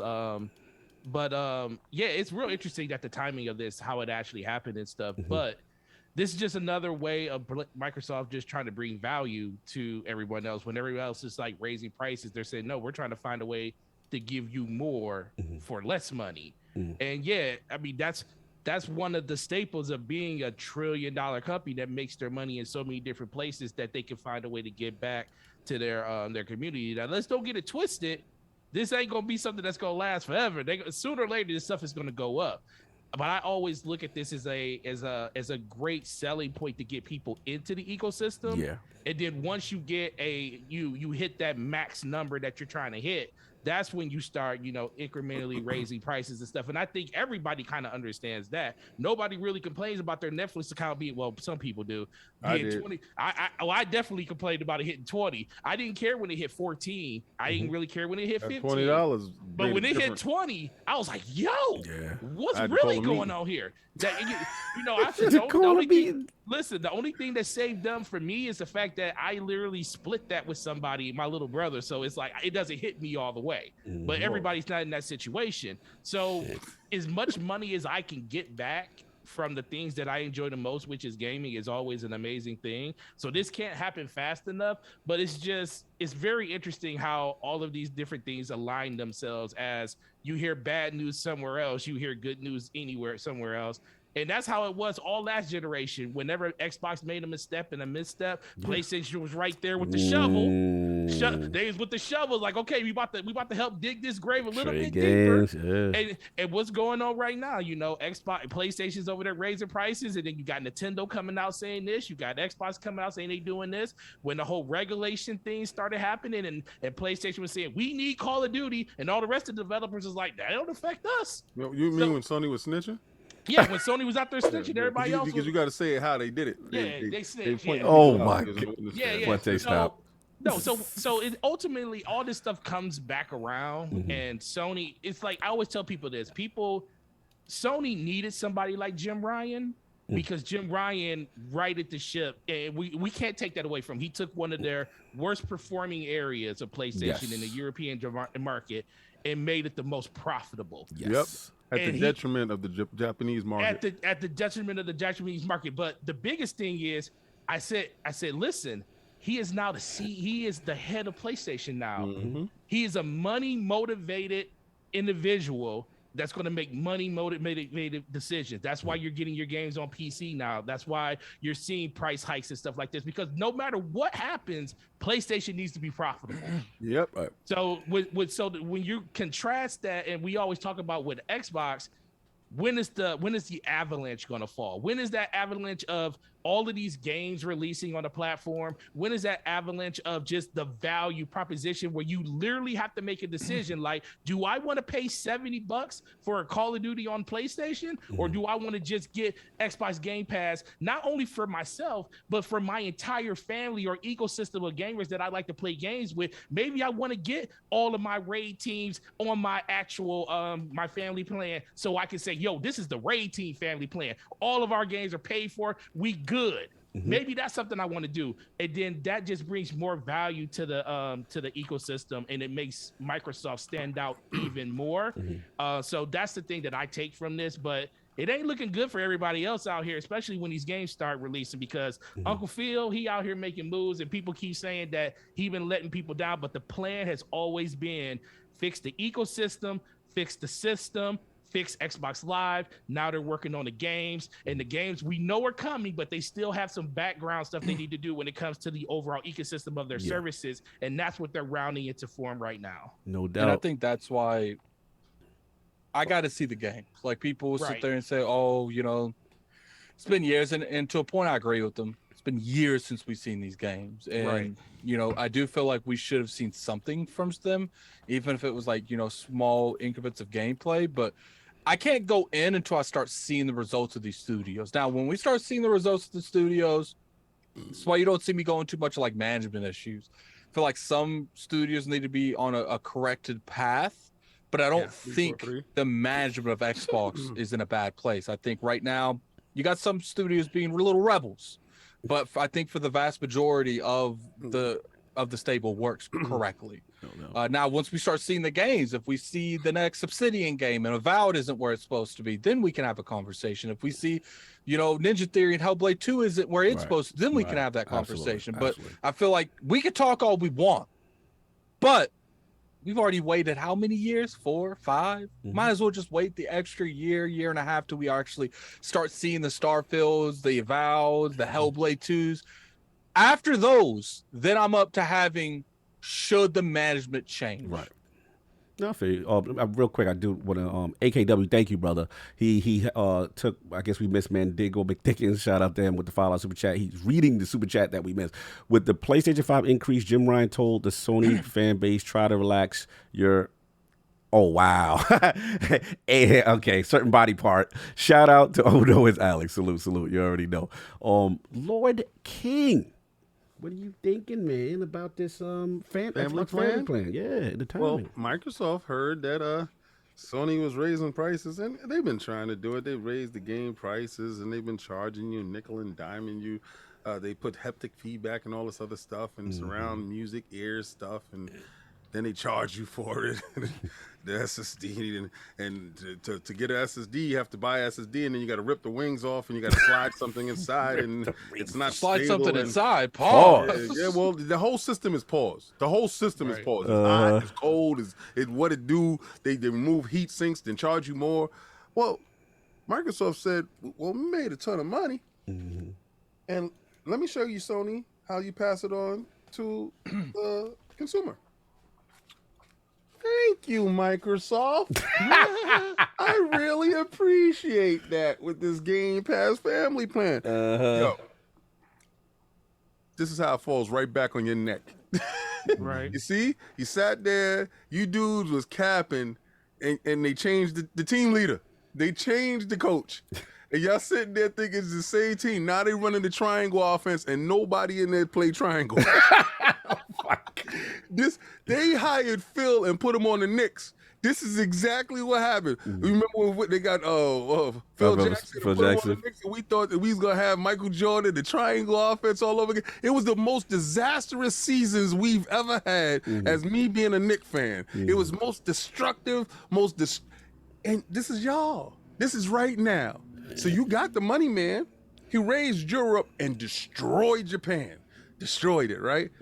Phil went over to Japan and he's raising it, right?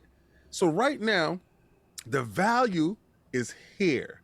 The value is in the fact of Game Pass. I told you Game Pass was the platform. You guys are sitting in there. No, man, the console's the platform. First of all, if you get a Samsung 2022 television right now, Game Pass is in there. Game Pass is the platform. Right now, if you have this family plan, you have a TV. Shout out to Paris. Said your first fall was being a Knicks fan. Shout out to Paris. Yeah, I hear you. I'm a Jet fan too, so there you go too. There's a lot of pain. There's a lot of pain. Let me burn with that. Speaking another language. Continue. Oh, now you want to continue. Yeah, I'm just saying. 5 people. Yes. That turns Game Pass Ultimate into $5. Yeah. A month. Game Pass Ultimate, $5, right? That PlayStation joint is $18 for one guy. Yo, it's one guy with no day and date, nothing. Like, yo, these guys have actively taken cash. They said, yo, so now that we got all this money, what are we gonna do? Are we gonna invest all this money into IPs that we could put inside our systems? Hell no. Here, take that and go block them. Go block what? Game Pass exclusives? What are we doing? Here's another one, because Game Pass is out here tearing it up, and we ain't got nothing that can compete with that. We just don't shut up. I just told you to get coffee. That's it. I ain't asked for your opinions. So, what I want you to do with this right now, we hear that Hogwarts is coming out. I want a dungeon for us. Exclusive, timed exclusive is what we doing. And we're going to have it for a little bit. All right. They just brought ABK. They going for ABK? All right. We got $3 billion right here. Get Bungie. Oh, she want to be with everybody. Whatever. That, make it happen. Gonna sleep in the streets, whatever. We're down for that action. We just need her expertise. That's all. We just need her around. Show face. Yo, this man is ridiculous. Right now, you guys, this is becoming disgusting. Game Pass Ultimate, $5. You can get for your broke friends. If you want a ball, right? If you want a ball. Let me show you microeconomics. Let me show you. Yo, you can teach the course now. Game Pass Family Plan. Right? Okay. I see what you're doing. Since you dudes want to talk microeconomics, break it down. Break it down. Okay. $100. This is 4 months. You can get for your broke friends, and you can ball out for 4 months with them on Game Pass. You can be a baller. Now, if you got 2, this is 8 months, okay? And you can become the king of your friends. Or king. That's 2 separate family plans. You could play with even more friends. This is for the dude. All right, you want to be Big Willie, right? You got 2 households, right? You got 2 households. You got to take care of this family. You got to take care of this family. That's that dude. He taking care of the whole block. Okay. So what you saying? What you saying, King? You know, if you got a lot of kids, you was active when you was young. Different households. You got to. If you was promiscuous, for you promiscuous folks, they looking out. They looking out for that guy. You know, you get looking out for you in your pockets. You got 15 kids and they want to play Minecraft. We got 3 subscription family plans. Child support beating you up. Here you go. Yo, it's for the marketing with child support. I'm dead. You're gonna start going into the court. You're gonna start going into the courtrooms, and they're gonna be like, "I pay Game Pass and Family Plan for all my kids." What do they do? It's gonna be included in your child support payment. Yo, you got 4 kids and yourself. This I don't want to hear. Just don't have another kid. You have to throw yourself out of your own family plan. That's a start at 5. Let me break it down. Break it down. Since you dudes want to do microeconomics, right?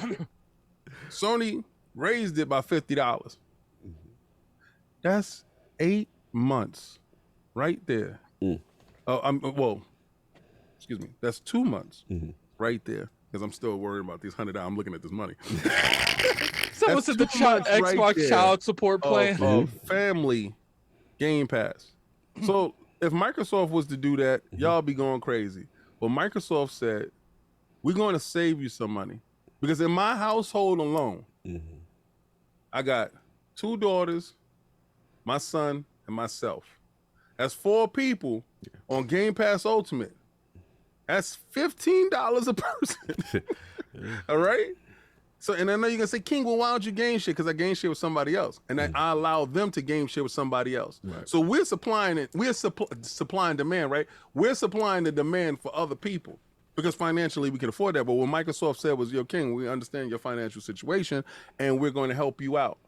So I got a +1 now because it's just 4 of us. So I got a +1 now, so I can look over to somebody and say, "Yo, you need Game Pass? Yeah, check this out." I can look over to that Sony dude that says, "Well, I'm not getting this inside, you know, my console of choice." There's no day and date. I did not see anything that said day and date for them. Not even third party. You know, I don't see this. I don't see the effort in giving back, and this is effort in giving back. 100% effort. They don't have to do this. Game Pass is being successful on its own. Yeah. They do not have to say, "Oh, you know what? Let's look at the most successful thing we got that we're making money off of right now, and let's see. How can we make less money but get more people in?" Facts. I've never seen this. So they could have easily said for 5 people, $50. Yeah. They could have easily said that. Because think about it, 2 people is $30. Yeah, for the 15. Right? Yeah. 3 people is $45. Yeah. So they could have easily said, you know what, $50 for 5 people. No, they said 25. That's $5 a guy. Like, y'all wish y'all can go in a club, a real banging club for $5. This club is crazy. And then they charging you the $5 to get in. So I see nothing but positivity, and I don't. This club got the drinks with it. What you say, money to get drinks? I don't know why people aren't talking more about this family plan. Yeah, like they should. No, it's a big deal. It's a big deal. I'm sorry. In 1 week, you have the you got Xbox giving out Game Pass at a very reasonable price for a family plan. You got PlayStation raise the prices of all their consoles. Look, it's perfect timing. I always said I felt like this is a marketing layup, and if they play their cards right and continue to push these initiatives, this is how you start turning the tide on a generation. This is how you do it. You know, so look, I didn't expect this to come, to be honest. And into King's defense, like, this is not something they had to do. Let's just be honest, right? But it is actually really cool in the sense that you can drive so much engagement, because even if you have those 5 on, and then look, little Jimmy or whoever, right, may get content or a DLC or a skin or whatever. So it still overall helps them long term for their bottom line and stuff like that. But providing initial value, the only question I got, Forte, is like, how is the game sharing going to work if you're a part of that plan? That's what I want to, because a lot of dudes game share, and I wonder if you got that plan, that might be a wrap, unless you part of that starting 5. Hey, I think you got to be part of that starting 5. Got to be part of that starting 5. And there's a lot of people. I said, there's a red herring in every conversation. Yes. So, listen, it's marketing 101. Mm-hmm. You put a price out there that's amazing and beautiful, and everybody sees it, and it's like, yo, that's a huge deal. But then they forget about the back end. It's like, yo, but you can only have, so we don't know how this is going to work. We don't know how it's going to work. But as of right now, in order for you to share a game, you have to trust another individual to say, yo, I put my account on yours. You put yours on mine, and we gonna share games that way. But guess what? If you're a family plan owner, you have to have the associated account. Some kids might be getting cut off.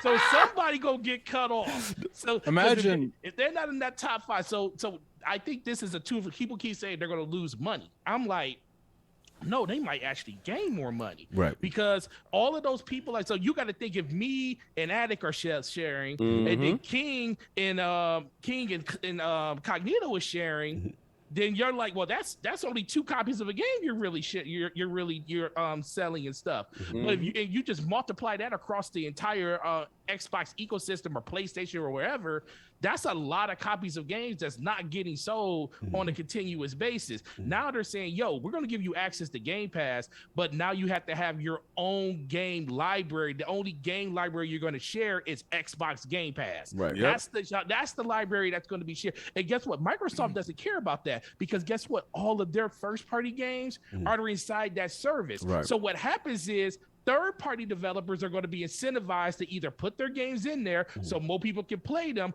or they're going to run the chance of people saying, yo, I'll just wait for a discount, or I'll wait for this, because third-party games, Microsoft's like, we only get 30% of that. Right. Whatever you sell third-party, we're going to get 30%. That means we're going to have the option to sell more games because more people are buying them because they're not inside of our service or anything like that. So you're either going to be in our service or you're not going to be in our service, and you're going to risk the opportunity of not selling as much. Right. So there's a lot of different ways this can go, but I do think that game sharing I think is kind of going out the window. I think it's a soft sunsetting for people who choose to be a part. I think if you stay out of it, well, that's the thought process, right? The thought process, if you stay out of the potential family plan, then that shouldn't affect you. You'll be fine doing that, game share with your partner. Stop it though. That'll be interesting because stop it once the family plan come out. I don't think they'll do that because of the whole functionality. functionality of the sharing of consoles and stuff. Right. As long as that's still a feature of the, and you got to think about it.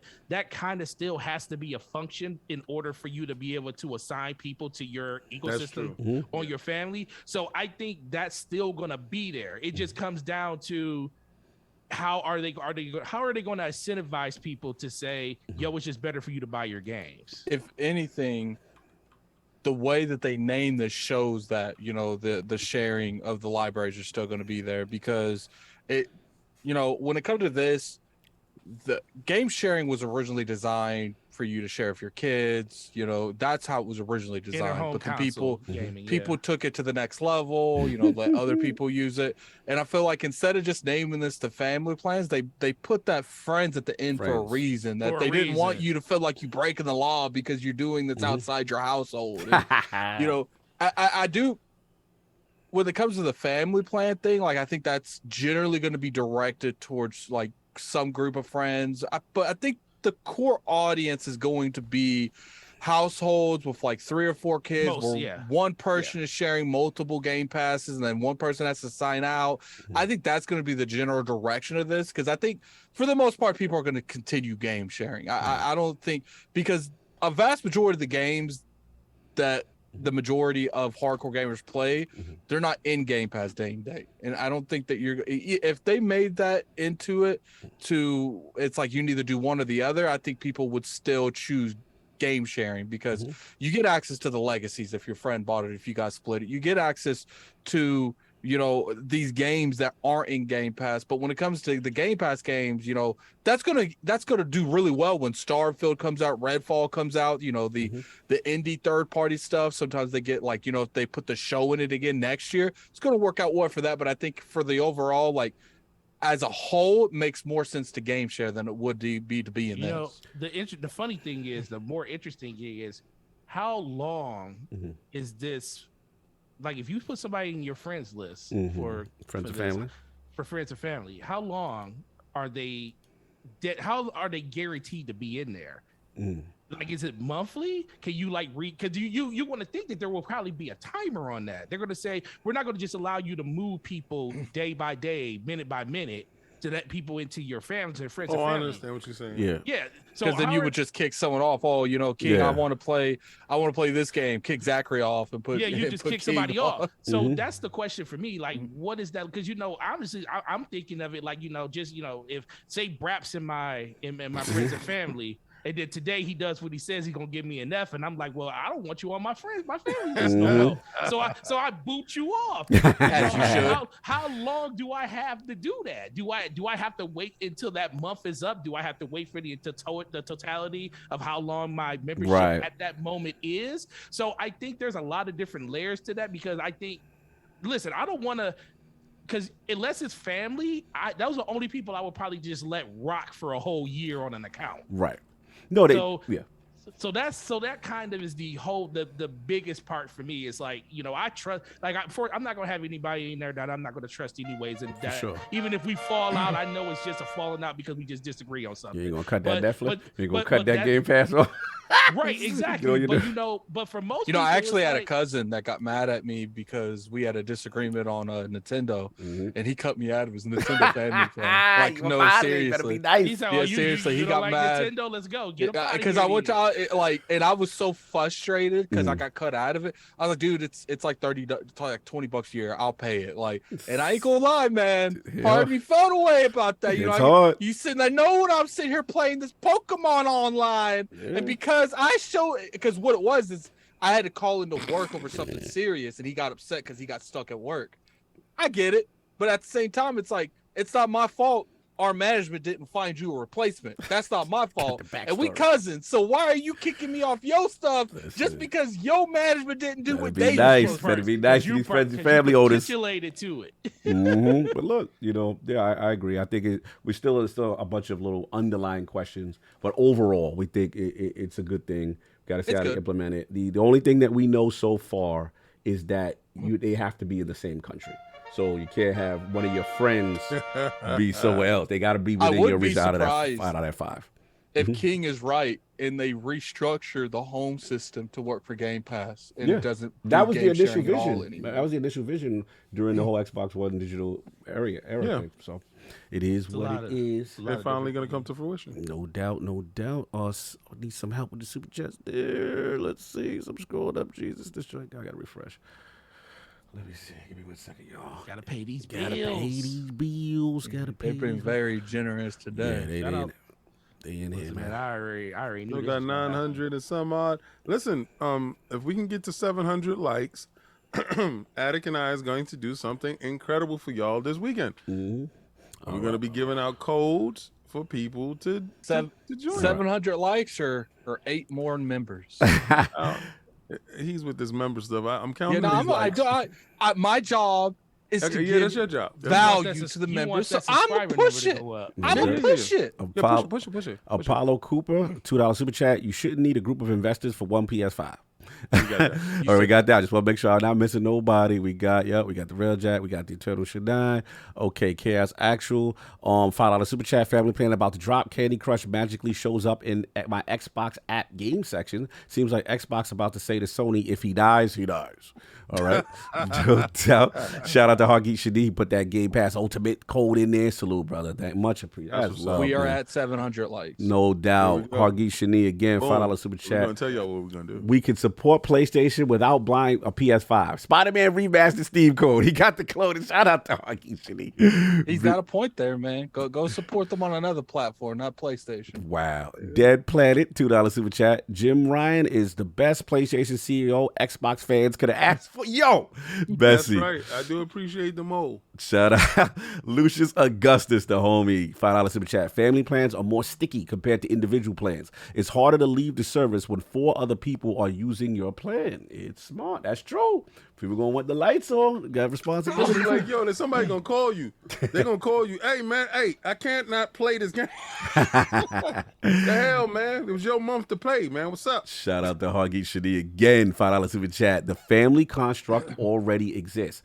Go to your Microsoft account profile. He's right. And you can manage your family. You can add, remove whenever you want. Yep. I noticed that from the beginning of the Xbox One generator. That was always there. Good catch by Hargeet Shadi. I think we're all caught up. Let me just make sure. I know I see some subscriptions though. Hold on. J Primo, member for 3 months. Lord Bronze, just gotta say I love you guys. Keep up the great work. Much love, J Primo. Salute. We got Hargeet. There's members at the below. Pragmatic Eagle, member for 34 months. Lord Gold. Microsoft allows 1 account to make 2 home console switches a year, but 6 total changes a year. I imagine it will be the same with the family plan. Remember the 360 era with family plan? Same rules. Like, there'll probably be some cool off period where you can't just keep switching. There's going to be. Why does King got the probably money? 30 days. Yeah. Oh no, I'm just counting up all the money that they saving. No doubt. They're having me save so much money. You are messy. Salute. Thank you everybody for that. Gamescom. Make this one fairly quick. Online live, man. Opening night live. This is Addict's topic. What did you want to talk about with Gamescom, man? I mean, Jeff Keighley had his event. That's pretty much what I want to focus this around, the opening night live. And, I want to get you guys overall impression. Me and DJ, shout out to DJ. We actually live streaming this on the channel, so you can go on the YouTube channel after the podcast and check out any live reactions that you guys are interested in. I want to bring it to the realm and talk to the Lords, just exactly what you guys felt about it. If you felt like it was an improvement from last year, just your overall thoughts on it. So, what we'll do is we'll start with Forte. That's what we're going to start with. Or not. We'll start with King. And we're going to start with Forte's muted. Well, the thing about it is, I thought it was meh. Be honest with you, it was a lot of good stuff there, but it was stuff that we knew about, right? And what they did do is they did do a little bit deeper dives or had a little bit different trailers and stuff. I love the presence of Microsoft there. I love the presence that Microsoft is like, they stamp themselves at these events and they're showing the people that are actually taking the time out, because time is valuable, to come out to these events to show their hardware, to show their software, to show their what they're working on. The biggest takeaway I got from Sony not being there, but they decided, y'all been asking for this. Y'all needed this. Everybody wants this. World premiere from Sony, and dudes thought it was going to be God of War or something, and they showed a controller. I fell out.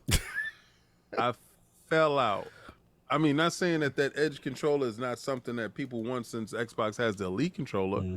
Xbox has the Elite controller, and that's a $200+ dollar controller. But that's something y'all could have did on your own someplace else, to release. Put it in a tweet like y'all like to do. Like y'all like to tweet, right? So tweet out the controller with the video and the modulations of it. Y'all did this to Jeff. Why y'all did this to Jeff? Like, why Jeff had to be up there to get everybody all lathered up and lubed up and ready, and thinking y'all was gonna do something special, and y'all threw out a controller and was like, have at it. No, man, absolutely not. That was absolutely disgusting. Y'all didn't have no presence there. And I told y'all before, this level of taking people for granted is not good. Devolver Digital had a lot of good stuff there. I got a chance to see more of Pentiment. Still not my flavor until I get my hands on the game. I feel you. But I did get a chance to see people's reaction to it. And it was more so the people of Gamescom and the fact that people were in person and in large and in mass, having the ability to interact with each other like games conferences of old, So, we went to PAX and we noticed that PAX was a little bit opened up, a little bit cleaned up, but also at the same time, we kind of figured that next year's PAX will be kind of back to normal. This, what I saw with Gamescom, was they learned a lot of things from probably other conventions, and they implemented all that stuff there. So we saw really good games like, Lies of P, which is, Game Pass day and date when it actually releases. Shout out to Sarah Bond and the team for acquiring such a hot game, such a looked after, thought after game, sought after game. And, wasn't that number one on the PlayStation dudes list? So if it's number one on your list, just sell your PlayStation, come over to Xbox day and date over there. Get rid of that. That's a waste of time, right? Xbox don't got no games, but they got the games that you want, right? Shout out to Gamescom for showing you all the games that you're not getting day and date in your situation, but it's over here. I'm gonna be messy. I'm gonna stay being messy, and I know you guys don't like it, but Gamescom actually eloquates my whole message to you. You're being taken for granted, and you're sitting there frauding like you do all the time. Sony does care about me. They don't care about you if they keep standing you up every time there's a show. Interesting thought process. Kingmakers got some bars as far as showcase presents and all that good stuff. I'll jump in. Yeah, I thought it was good. It had some stuff for me. I thought High on Life. I'm gonna shout out Mr. Matty Plays. He been on the High on Life joint. You know what I'm saying? Now, when I first saw they had like a boss fight. What'd you say? Mr. Stabby? Yeah, it's that the Australian knife. Let me cut him. Let me get him. Like, I go for it. Like, there's a part also where, see, the Gamescom footage, it was a little weird because they just went straight to the boss fight and there wasn't really no context leading There up. was no context to it. Yeah. Right. So I got to shout out IGN, shout out to the legend, Ryan McCaffrey, who had me on podcast a lot. Their footage had the lead up. Yo, King, there's this part with a little alien or whatever, and you put a gun in. He's like, yeah, you ain't gonna shoot nothing. What you gonna shoot a kid? You ain't gonna shoot nothing. You ain't gonna do nothing. And the gun was like, yo, don't. Your gun is talking to him like, bro, it's a kid. Like, we not gonna do that. Like, come on, like, and they literally. When you murder the kid, I'm dead. You shot a kid. It's gonna have humor that's gonna hit. And it's gonna have humor that some people ain't gonna like. They loose with the mouth. That's the Rick and Morty. Yeah. If you like Rick and Morty, you're gonna be in love. If you like Rick and Morty, you gonna like this joint. I think they and that's Game Pass, right? That's Game Pass. Yes, That is it is. definitely I'm Game just saying. Pass. Listen. I thought Microsoft did themselves a favor by one attaching themselves to games like this that they obviously don't really usually have. Also, listen, y'all know I'm not the Souls guy. Liza P, bro. The Pinocchio story. And yo, that joint look fire. Like Devil May Cry mixed with Dark Souls. And then like the puppet joint, it makes the little scariness to it. And they flipping the story of Pinocchio crazy. There was a couple other joints in there for me. Game Pass is killing it. Yeah, they doing their thing. I thought be honest, I'm not even a Dead Island guy, but I thought Dead Island 2 looked good. It was real brutal. It's $2 too right now. If y'all know is inside the game store, Microsoft store, $2. You know what actually is leaving Game Pass that I was a little disappointed with? Hades. Hades is leaving. Hades it's on sale right now. You can go buy that for $14 because you get the $10. I mean the 10% sale. So right now, if it's leaving Game Pass, you can actually go in there and purchase any game that's leaving. Yeah, shout out to Pixel G. Yeah, that Woshon game looked fire. Callisto Protocol I thought showed well again. Yo, that looked crazy. There was some joints. In there, man. I liked some of the joints I seen. You know, it was solid. I just like that we got shows again and Gamescom is back in full swing. And and shout out to Kojima for debuting his podcast at Gamescom. That's like he's so weird. He comes out and he like does like his little specific thing and then he just bounces and it's funny. But yeah, shout out to that. But I thought it was good. Any other comments on Gamescom on live? That anybody liked it? Forte, we good? Nah, man, I was nope. I was asleep. I was asleep. I shouldn't have watched it live. Yeah, that's probably the biggest problem right there. But I mean, there was some cool stuff there. High on Life. The thing about it is, it was some stuff that I saw. Like I saw High on Life, and I just didn't like the presentation of it. Yeah, but I was already bought in on the game. So once I saw the extended footage from IGN, I was like, okay, I'm good. I'm good. Same thing. That was good. It saved that me, saved me because the boss fight was a little weird. I was like, well, this is so weird. Just okay, but yeah, man, it's just Gamescom just reminds me of everything that we don't have coming this year. I know. That's all it did. It just reminded me of all that stuff. It also just reminded me of it. It also reminded me of it being a business, like more than anything else. Because once we started seeing, as much as I love Pokemon, and we see cars on the stage made for Pokemon and stuff, I was like, oh, we got to pay. It just, I never had the feeling of a show where I felt like, oh, it's time to pay the bills. Right. I never had that feeling before. That's him. But now I'm having that. I had that feeling during the show, and that was just kind of like the lull through it. Yeah. But like you said, certain like games, Liza P and stuff like that, everything, it was stuff that was there to show it out. Like when it came to Dead Island, I was like, yo, this game is alive. Yeah. It's still alive. Last time we saw, at first I was a little annoyed because they were showing the CGI trailer, of shout out to the fake, the fake Lenny Kravitz. The Lenny Kravitz? Yo, shout out to Lenny Kravitz. shout out to that. But when I was like, yo, this actually looks cool. But then it hit me. I was like, man, didn't the last time we see this game it was a CGI trailer, and that was like 12 years ago. It feels with the jogging. Yeah, with the jogging and stuff, and people falling out, and families falling out of windows. That was the and I was like, I remember because it was amazing. Right. But then, but what saved it for me was the fact that they actually showed gameplay. And I was like, yo, and I like the fact that it doesn't take itself seriously. It seems like a lot of these games like that want to have this bridge and like somewhat of reality and stuff. I'm like, no, dreary, post-apocalyptic, everything. Just have fun with it, and that's what they were kind of having with it. So.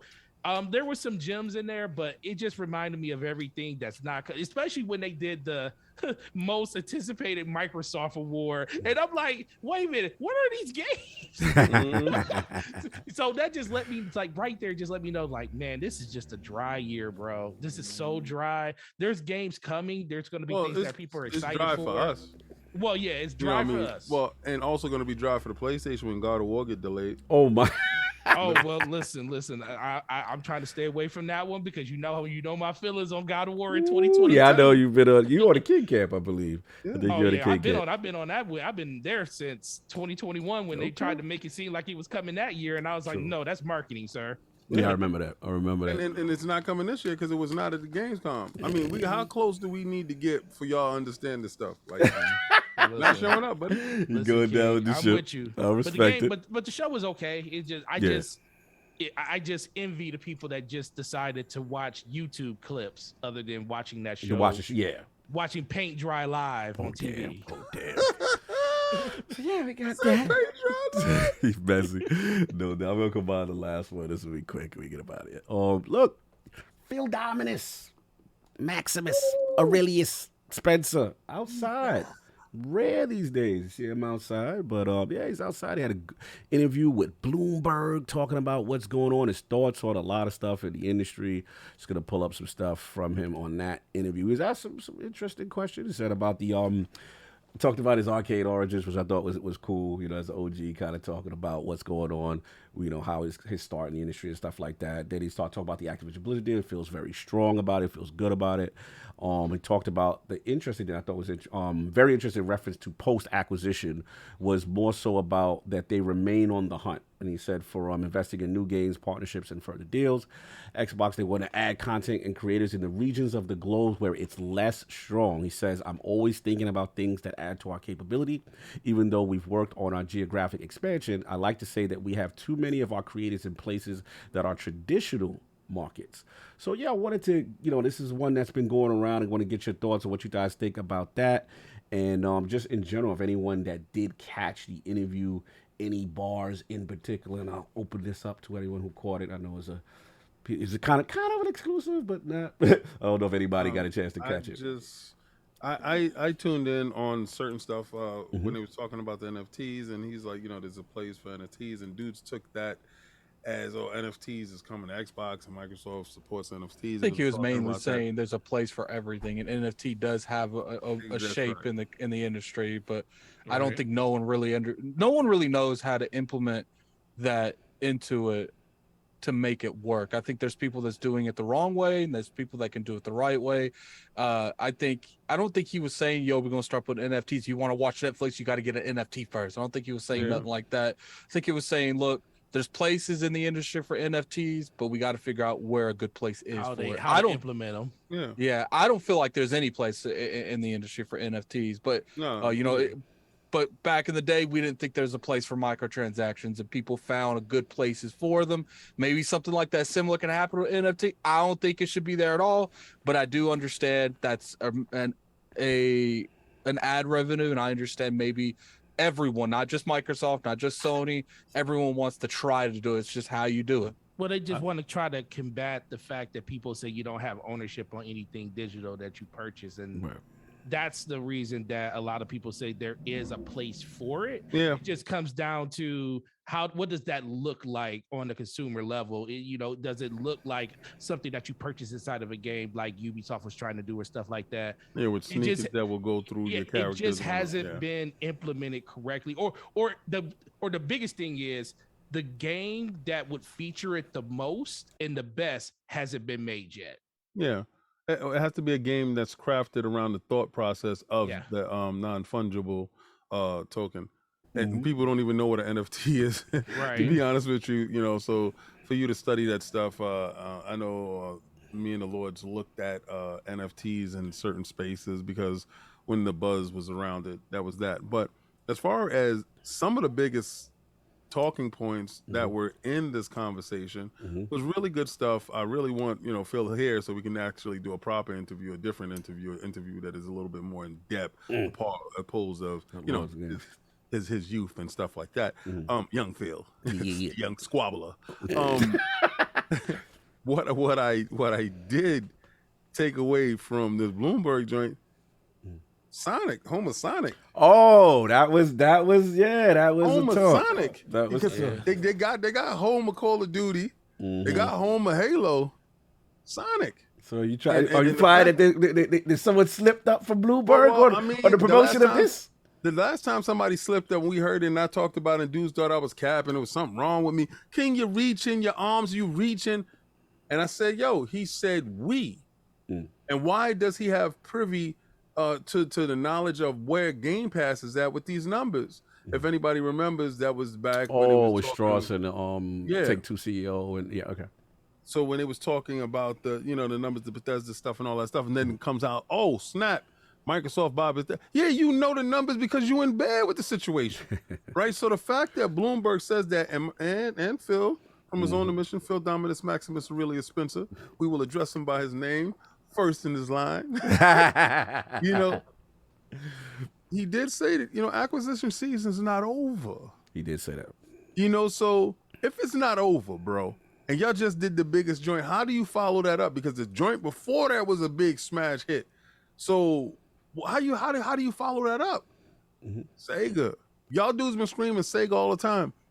Sonic got a game coming out. Yeah, it's coming out on November 8th. That's the game that's gonna bump God of War out. That's how I know God of War is coming. Really? We doing this gig? That's the fact. This is how I know God of War is. Listen, what was that pirate joint with Terrible Seas? What is that? Terrible Seas. What is it called? What's that? You know the Ubisoft one? Ubisoft, yeah. I forgot the name of it. I know you're talking about. Yeah, Skull and Bones. Skull and Bones, yes. Skull and Bones said the 8th. They coming out the 8th, right? So then Sonic said he coming out the 8th. Ain't nobody scared of Big Bad God of War. Like, I've never seen this AAA most anticipated joint for the situation. We put $50 Sonic and Skull and Bones pulling up. That's what you said? The boss. He said, God of War's the boss. He's just said the hell with your God of War-ness.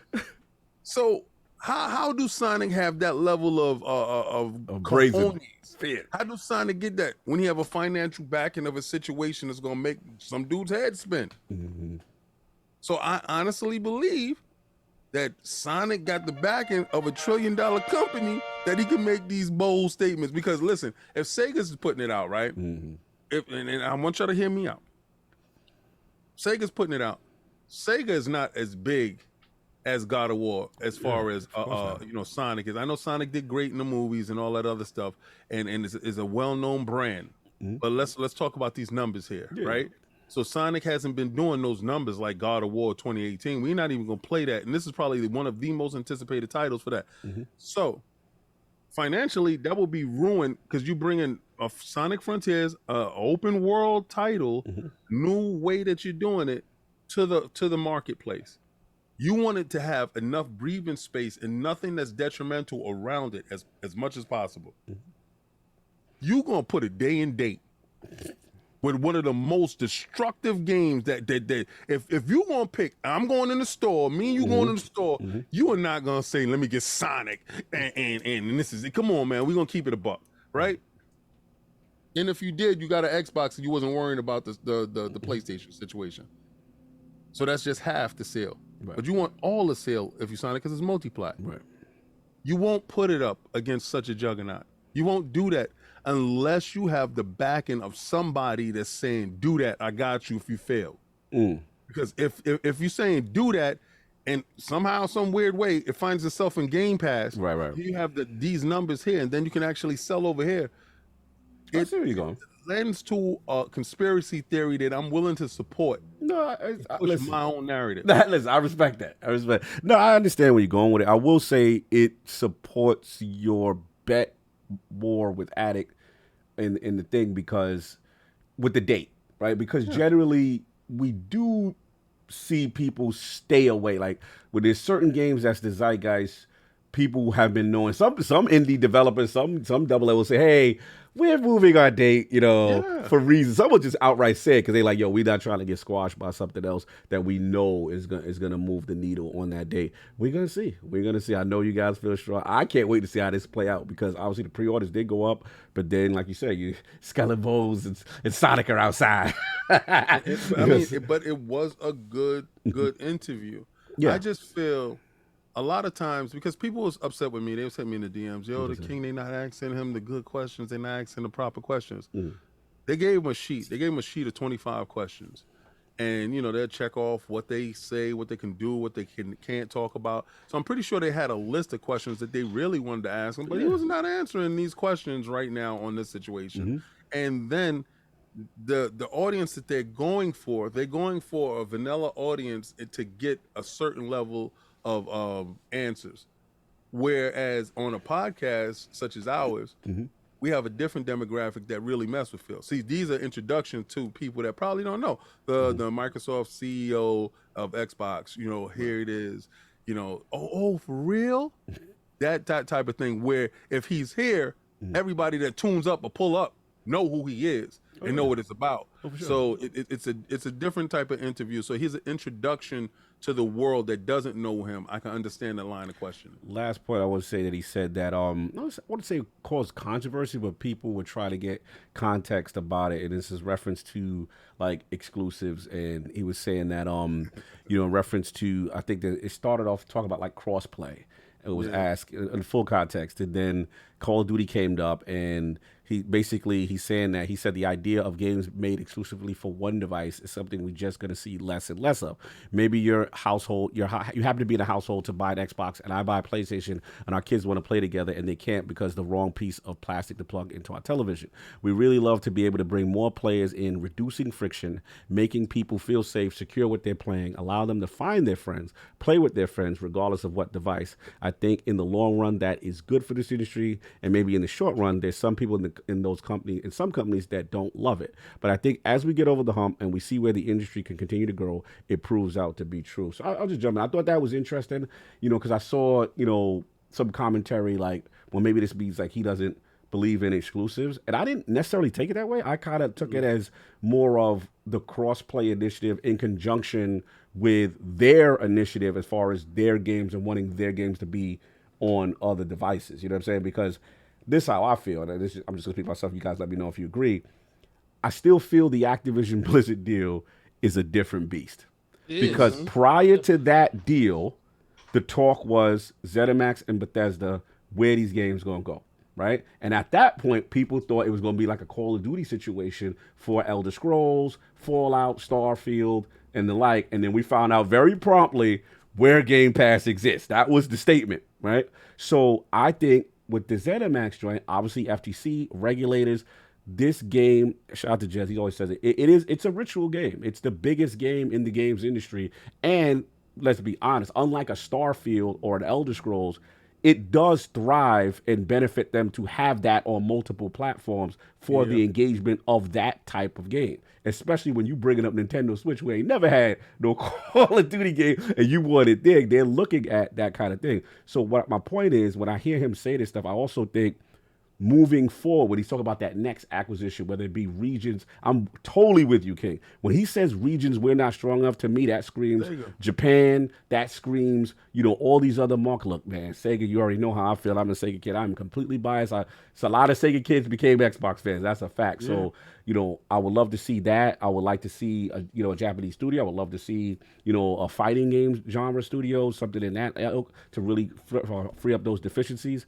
But I love that talk because to me, you're recognizing that you still have work to do and they're not done, right? So it's just going to be whether or not it's on a smaller level from a developer standpoint or if they continue to go with a bigger publisher joint. But I thought that was interesting. Any final thoughts on the interview, Attic? Anybody else? Good? No, I'm fine. Okay, cool. No doubt. He ready to eat. He got the eat face. No, I just find it, people don't really hear. They try to hear. Right. And they don't really hear. If he says places that they're not strong in, what's the place that he keeps going to? Oh yeah, he's been doing well in Japan as He's far as been improving. going to Japan, improving it. You know, Sega and his relationships, you know, with Sega, as far as all these RPGs and the fact that we get Persona now, these things is huge. Atlas just dropped a game. Yeah, just I recently, saw Sarah Bond talking about it. on Xbox platform. Shout out to Sarah Bond and the team. They again doing things that aren't commonplace over in the Microsoft and Xbox ecosystem. Right. For him to say that, for them to have that slip in the beginning, I don't know, man. And for them to have the balls to go on the November 8th date, it leads to aggressiveness, the new aggressiveness that Microsoft has been proven to show. It goes back to the family plan and being aggressive there. It goes back to day and date and Xbox being aggressive there. It goes to being aggressive and pushing in spaces where you need to grow. Yeah. To when there's a supply constraint, for them sending the money, instead of sending money to block games from the other console, you send money to free up these semiconductors to get more systems out there. You know, you put money in good places to be aggressive where you at a deficiency. And you don't play defense, you play offense. You play offense to win. Those people that sit back in a cover 10 at the end of the game and you down, you know, you up 14 points. You look back and you lost by 1 by that field goal. You try to figure out how Tom Brady did it to you again. It's because you went into that cover 10. Cover 10. Time. And that prevent defense. You guys don't understand. Football And I'm talk. watching it. And I'm watching the level of aggression that Microsoft is showing. They're showing a level of aggression inside marketing. They're showing a level of aggression when it comes to Game Pass. They're showing a level of aggression when it comes to the console, because this console is the cheapest and also the most powerful. Right? So there's a level of aggression that Microsoft is showing, and there's a level of intimidation that they're putting their foot down, and these other dudes is fearful, boy. No, look, it's a new generation. We like I said, I love when they try to improve on deficiencies, and they've done a lot. Nothing but this generation. And like I said, when I look at, I see the Persona series. I'm out here playing Naraka Blade Point, which is a actually amazing game that historically would have probably never would have missed the Xbox console, right? Let alone debut with a timed exclusive or whatever it is. You know what I'm saying? And I'm starting to see the strides, the Atlas thing and all that stuff. That's what you want to see. You want to see the strides, the Kojima thing. You know, but they're continuing to improve it. That's all you can ask for. That was one of the main issues I had with the Xbox One generation. Like, what is going on, and why don't you own and control your own IPs? You know what I'm saying? Kind of thing. And that's what you got to see. But anyway, that's what I got. No poll, because being Addict got an announcement as far as next week. So let's talk about that. Let's go ahead and do this now. Next week, look, Saul might be able to host next week, but we're not going to put that kind of strain on him in his voice. We want to give him plenty of time to recover. Cog will be out of town, so there will not be an IOP next week because he's going to PAX. But what we're going to do is me and King and maybe Solve, if he has enough time and if he's filling up to it, we're going to have a community night. You know, we're going to play, you know, Fall Guys, Fortnite. We're going to do you know, games where we could just throw in the chat. You could join, you could play with us, you could, you know, things like that. I think we have enough people. We could easily play something like Fall Guys. We're going to try to keep it to cross-play games to make it as easy as everyone in the chat as possible to jump in.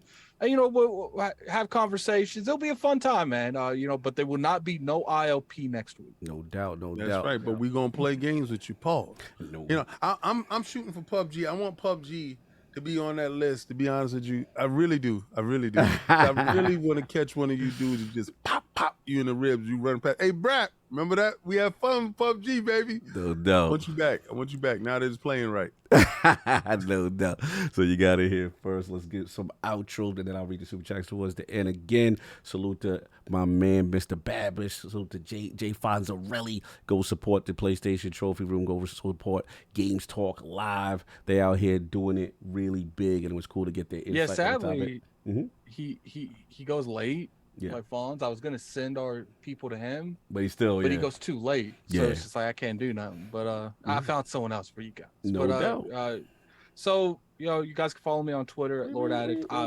Forte was here. He's about to shout him out. He's been muted like half this podcast. So he I don't forgot he's get even no outro. here. You don't get no outro. Wait. Just so I don't. Never mind. Oh my God! Stop acting like just you know because we ain't gonna fight today. We fought yesterday. Fought on the raid. Now we doing it. I want to point that I was right. You were half right. Half right. Okay, I'll get that. See, Okay, Forte, right. this is what I do. I'll wait for y'all to perfect it. So we got to do the other raid. So after y'all finish this one, we go back and I He jump want in your that vow bag. with disciple carry, Forte. No. I just want to play the raid. Yeah. But you Have know, you done? He has not done No. vow. No. Oh, No, man, I've been playing Fortnite, sir. Don't you even look at me sideways. So where can Don't even people do that. find you, Forte? Wow. Wow. Oh, you can find me about to watch Top Gun Maverick on my Xbox. You know where I was one of the very first places you could watch it. Mhm. So, but no, outside of that, man, great show as always. Really appreciate the invite to come through. Gaming Forte everywhere: YouTube, Twitter, Xbox Live, PlayStation. The DPS podcast every Thursday night, 9 p.m. with the homeboys Slow Mo Backslap. Yes. Shout out to all the 10%ers out there that don't want to pay more money for their products. But yeah, amazing show. Really appreciate it, and we will catch you guys sunny side. No doubt. Much love, brother. My Destiny brethren.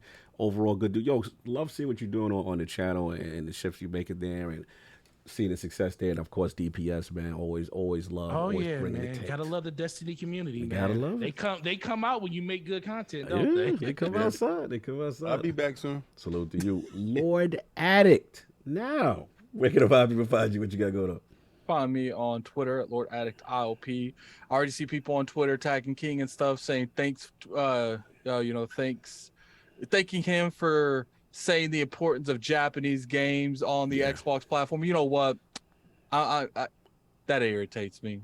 You know how many videos and Now, rants I've done on this? You've been the fan.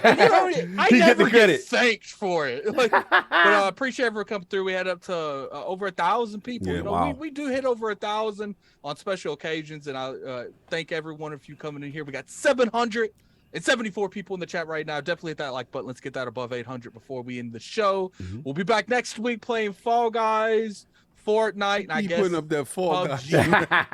He be pushing his games. I know. No, I'm picking games that you could just put a code in and join. Okay. That can no come problem. up to 60 people. Just don't bring up We that want to play cooking- games that can only 4 people can play. Yo, don't put up that What if cooking we got a mamas. chat of 400? Don't put up that cooking mamas. Yeah, cooking mama. You mean the overcooked? See, Yeah. people call me selfish, and I'm looking out for the chat. I You don't looking want out to for play cooking yourself. mamas no more. Why you saying like you've been Same thing over forced, and you've been over again. abused to play overcooked? You've been forcing me to do things. No. So where can the people find you, King? Yes. Well, first, Elmer P. Thank you, brother.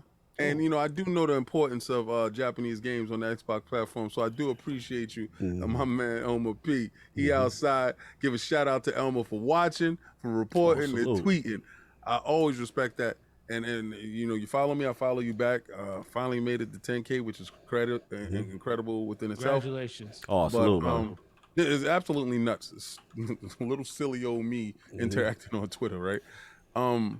I was going to do a combat talk with the King this weekend, but next weekend I'm going to do a combat talk with the King. It's a long weekend. We have Ortiz versus Ruiz, and it's going to be fantastic. But guys, What up? this is a serious thing.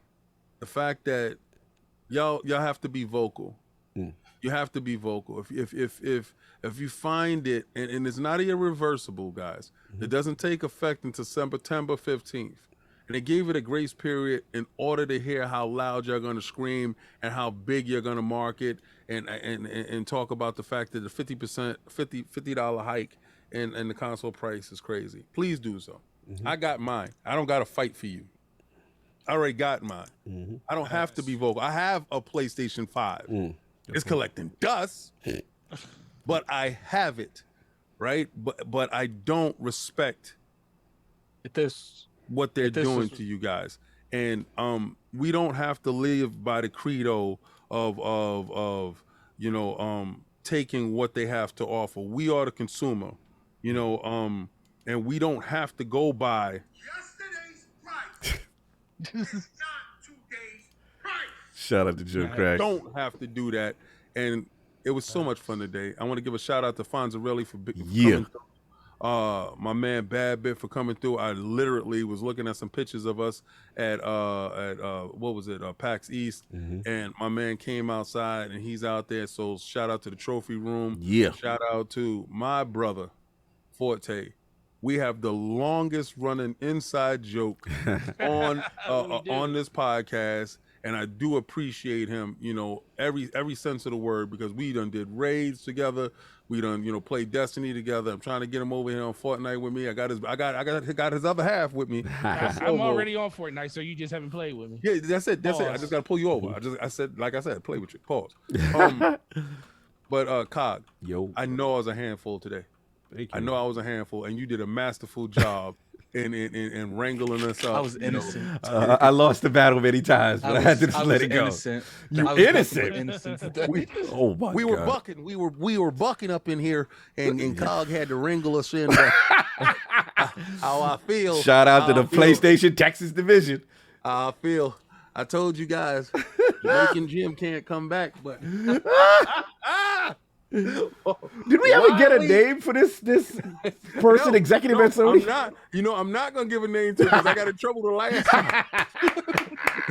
But I'm gonna tell you this. Don't you buck up. Don't you buck up. I just don't like the fetishes of this character. You know what? That character and the domination talk. That part. That character's name is Carl. It's pure domination. You're gonna take it. You're gonna take it. You're gonna like it. He into some things. Find you at King? That character is into some things, boy. You can get me at King David OTW on that Where Twitter. can the people That find Twitter you at, right Carl? there. I feel like this is an episode of Yellowstone. Yes. And you can catch me on that Microsoft right there, that Xbox over there. Same thing, King David OTW. But if you want to see me on that PlayStation brand, that's right, where we raise the prices on you. Don't you buck up on me. Don't you buck You up. have to pay an extra $50 to see us, but you can see That's it. Xbox 360 Lover 01, man. I You can can't. catch me over there. So I want you dudes to come out, have a good time, play with us. Pause. But I'm going to tell you, don't you buck up on me. Yo. I can't with you right now. Oh, this character be going left. Anyway, Addict, I'm gonna need some help. We got super chats, bro. We got super chats. But try to cue him up. Yeah, so you already know what I mean. Appreciate the love, man. Appreciate the love. I don't know the last one that was okay. read. I'll go back as far as I can. I just want to shout out the community for showing love. What I pulled. If up we on missed Ryan. any members or chats, that we apologize. Yeah. All right. So where I think we were, Sir X-Man, I think he said the $2 super chat. I've been saying for 9 months Sony on welfare. Hargeet Shani, he says $5 super chat. How much is that controller going to cost? I'm sure it will be inflation adjusted, especially with all the blowing you have to do to use it. Wow. We got a $5 super chat from John Otaku. Sony really wants to be Xbox. It's inevitable that Ragnarok is going to get delayed, so they bought out a new controller to tide us over. We got a $5 super chat from Hargeet Shani. I thought games called ONL was really good. Over 40 game announcements everywhere by the guy who made GTA 3 through 5. Dead Island 2, so many highlights. Got a $2 super chat from Sir X-Man. Parents will buy Sonic for their children. Shout out Then to we have- Mandigo McThickens member. Welcome to Lord Braun, sir. I think I'm now caught up with, Rel Ruger, $2 super chat. Bloomberg said Xbox owns Sonic. Yeah, that was an interesting comment. That's what we got to see where that goes. Yeah, that was interesting. How do you mess up How do that you bad? mess that up? They So didn't mess up. Unless they know something we don't. shout out to Everborn. Shout out to King. Y'all on it. Y'all go hard. Hey, I'd love that to be true if there was a slip up. We'll see. Once that happens, we already know who next. Capcom, baby. Oh, man. Okay, so then we got a $2 super chat from Rels Bloomberg. it. Yeah, you got that. $10 super chat from One Bad Mother. King provided hilarious stand-up today. You have real talent, sir. That said, we want intense competition to continue into the next gaming paradigm. Jim needs to stop providing King with material. Got a $5 super from Cosmic Voodoo. Go to the Lords. Microsoft said, Sony, if you ain't here to play on the biggest jungle gym, why you on the playground? There you go. That's crazy. And then we got a $2 super chat from $5 super chat from Okay, no, $10 super chat from Ducky. Ducky. Sorry, I missed most of the show. Was up late. Yeah, he's probably up late playing. He's raiding and trying to. Shout out to the raid team. Shout out to IOP. Shout out to IOP. You know, it wasn't the number one team. It was the backup team. That's okay though. Y'all still finished it. Y'all did that. It took y'all 30 hours to do it, but I'm still proud of you. Shout out Ducky, to you when the guys. competition. All right, let's over, time. Let's go. Yeah, no doubt. Again, everybody salute the love. Yeah. Again, sense of love to solve while he's recovering. Yeah. Appreciate everybody in the realm, man. A lot of love, a lot of show. We already told you what's going to be for next week. I know this play with my joystick don't super chat when he not. Yeah, it's real. It's real. We lose a demographic. I'm not gonna say that's because it's his wife. I'm telling you, it's his wife. I'm gonna say she super chat one time just to say give me the address so I can send my panties. I'm just saying. Whoa. Anyway, salute everybody that pulled up in the chat. Got it. I do want to point out that we will be directing you to the Jamaican gamer. He's a streamer that streams Call of Duty. I was about to say because I was like, what am going on?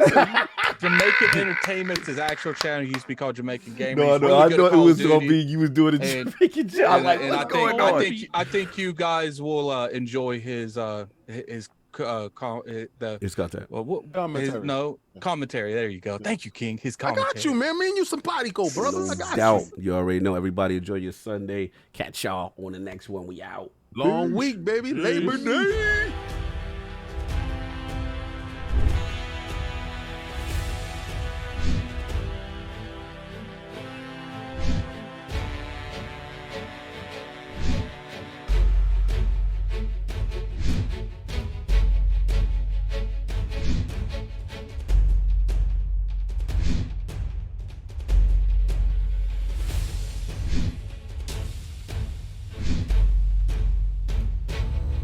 Boom.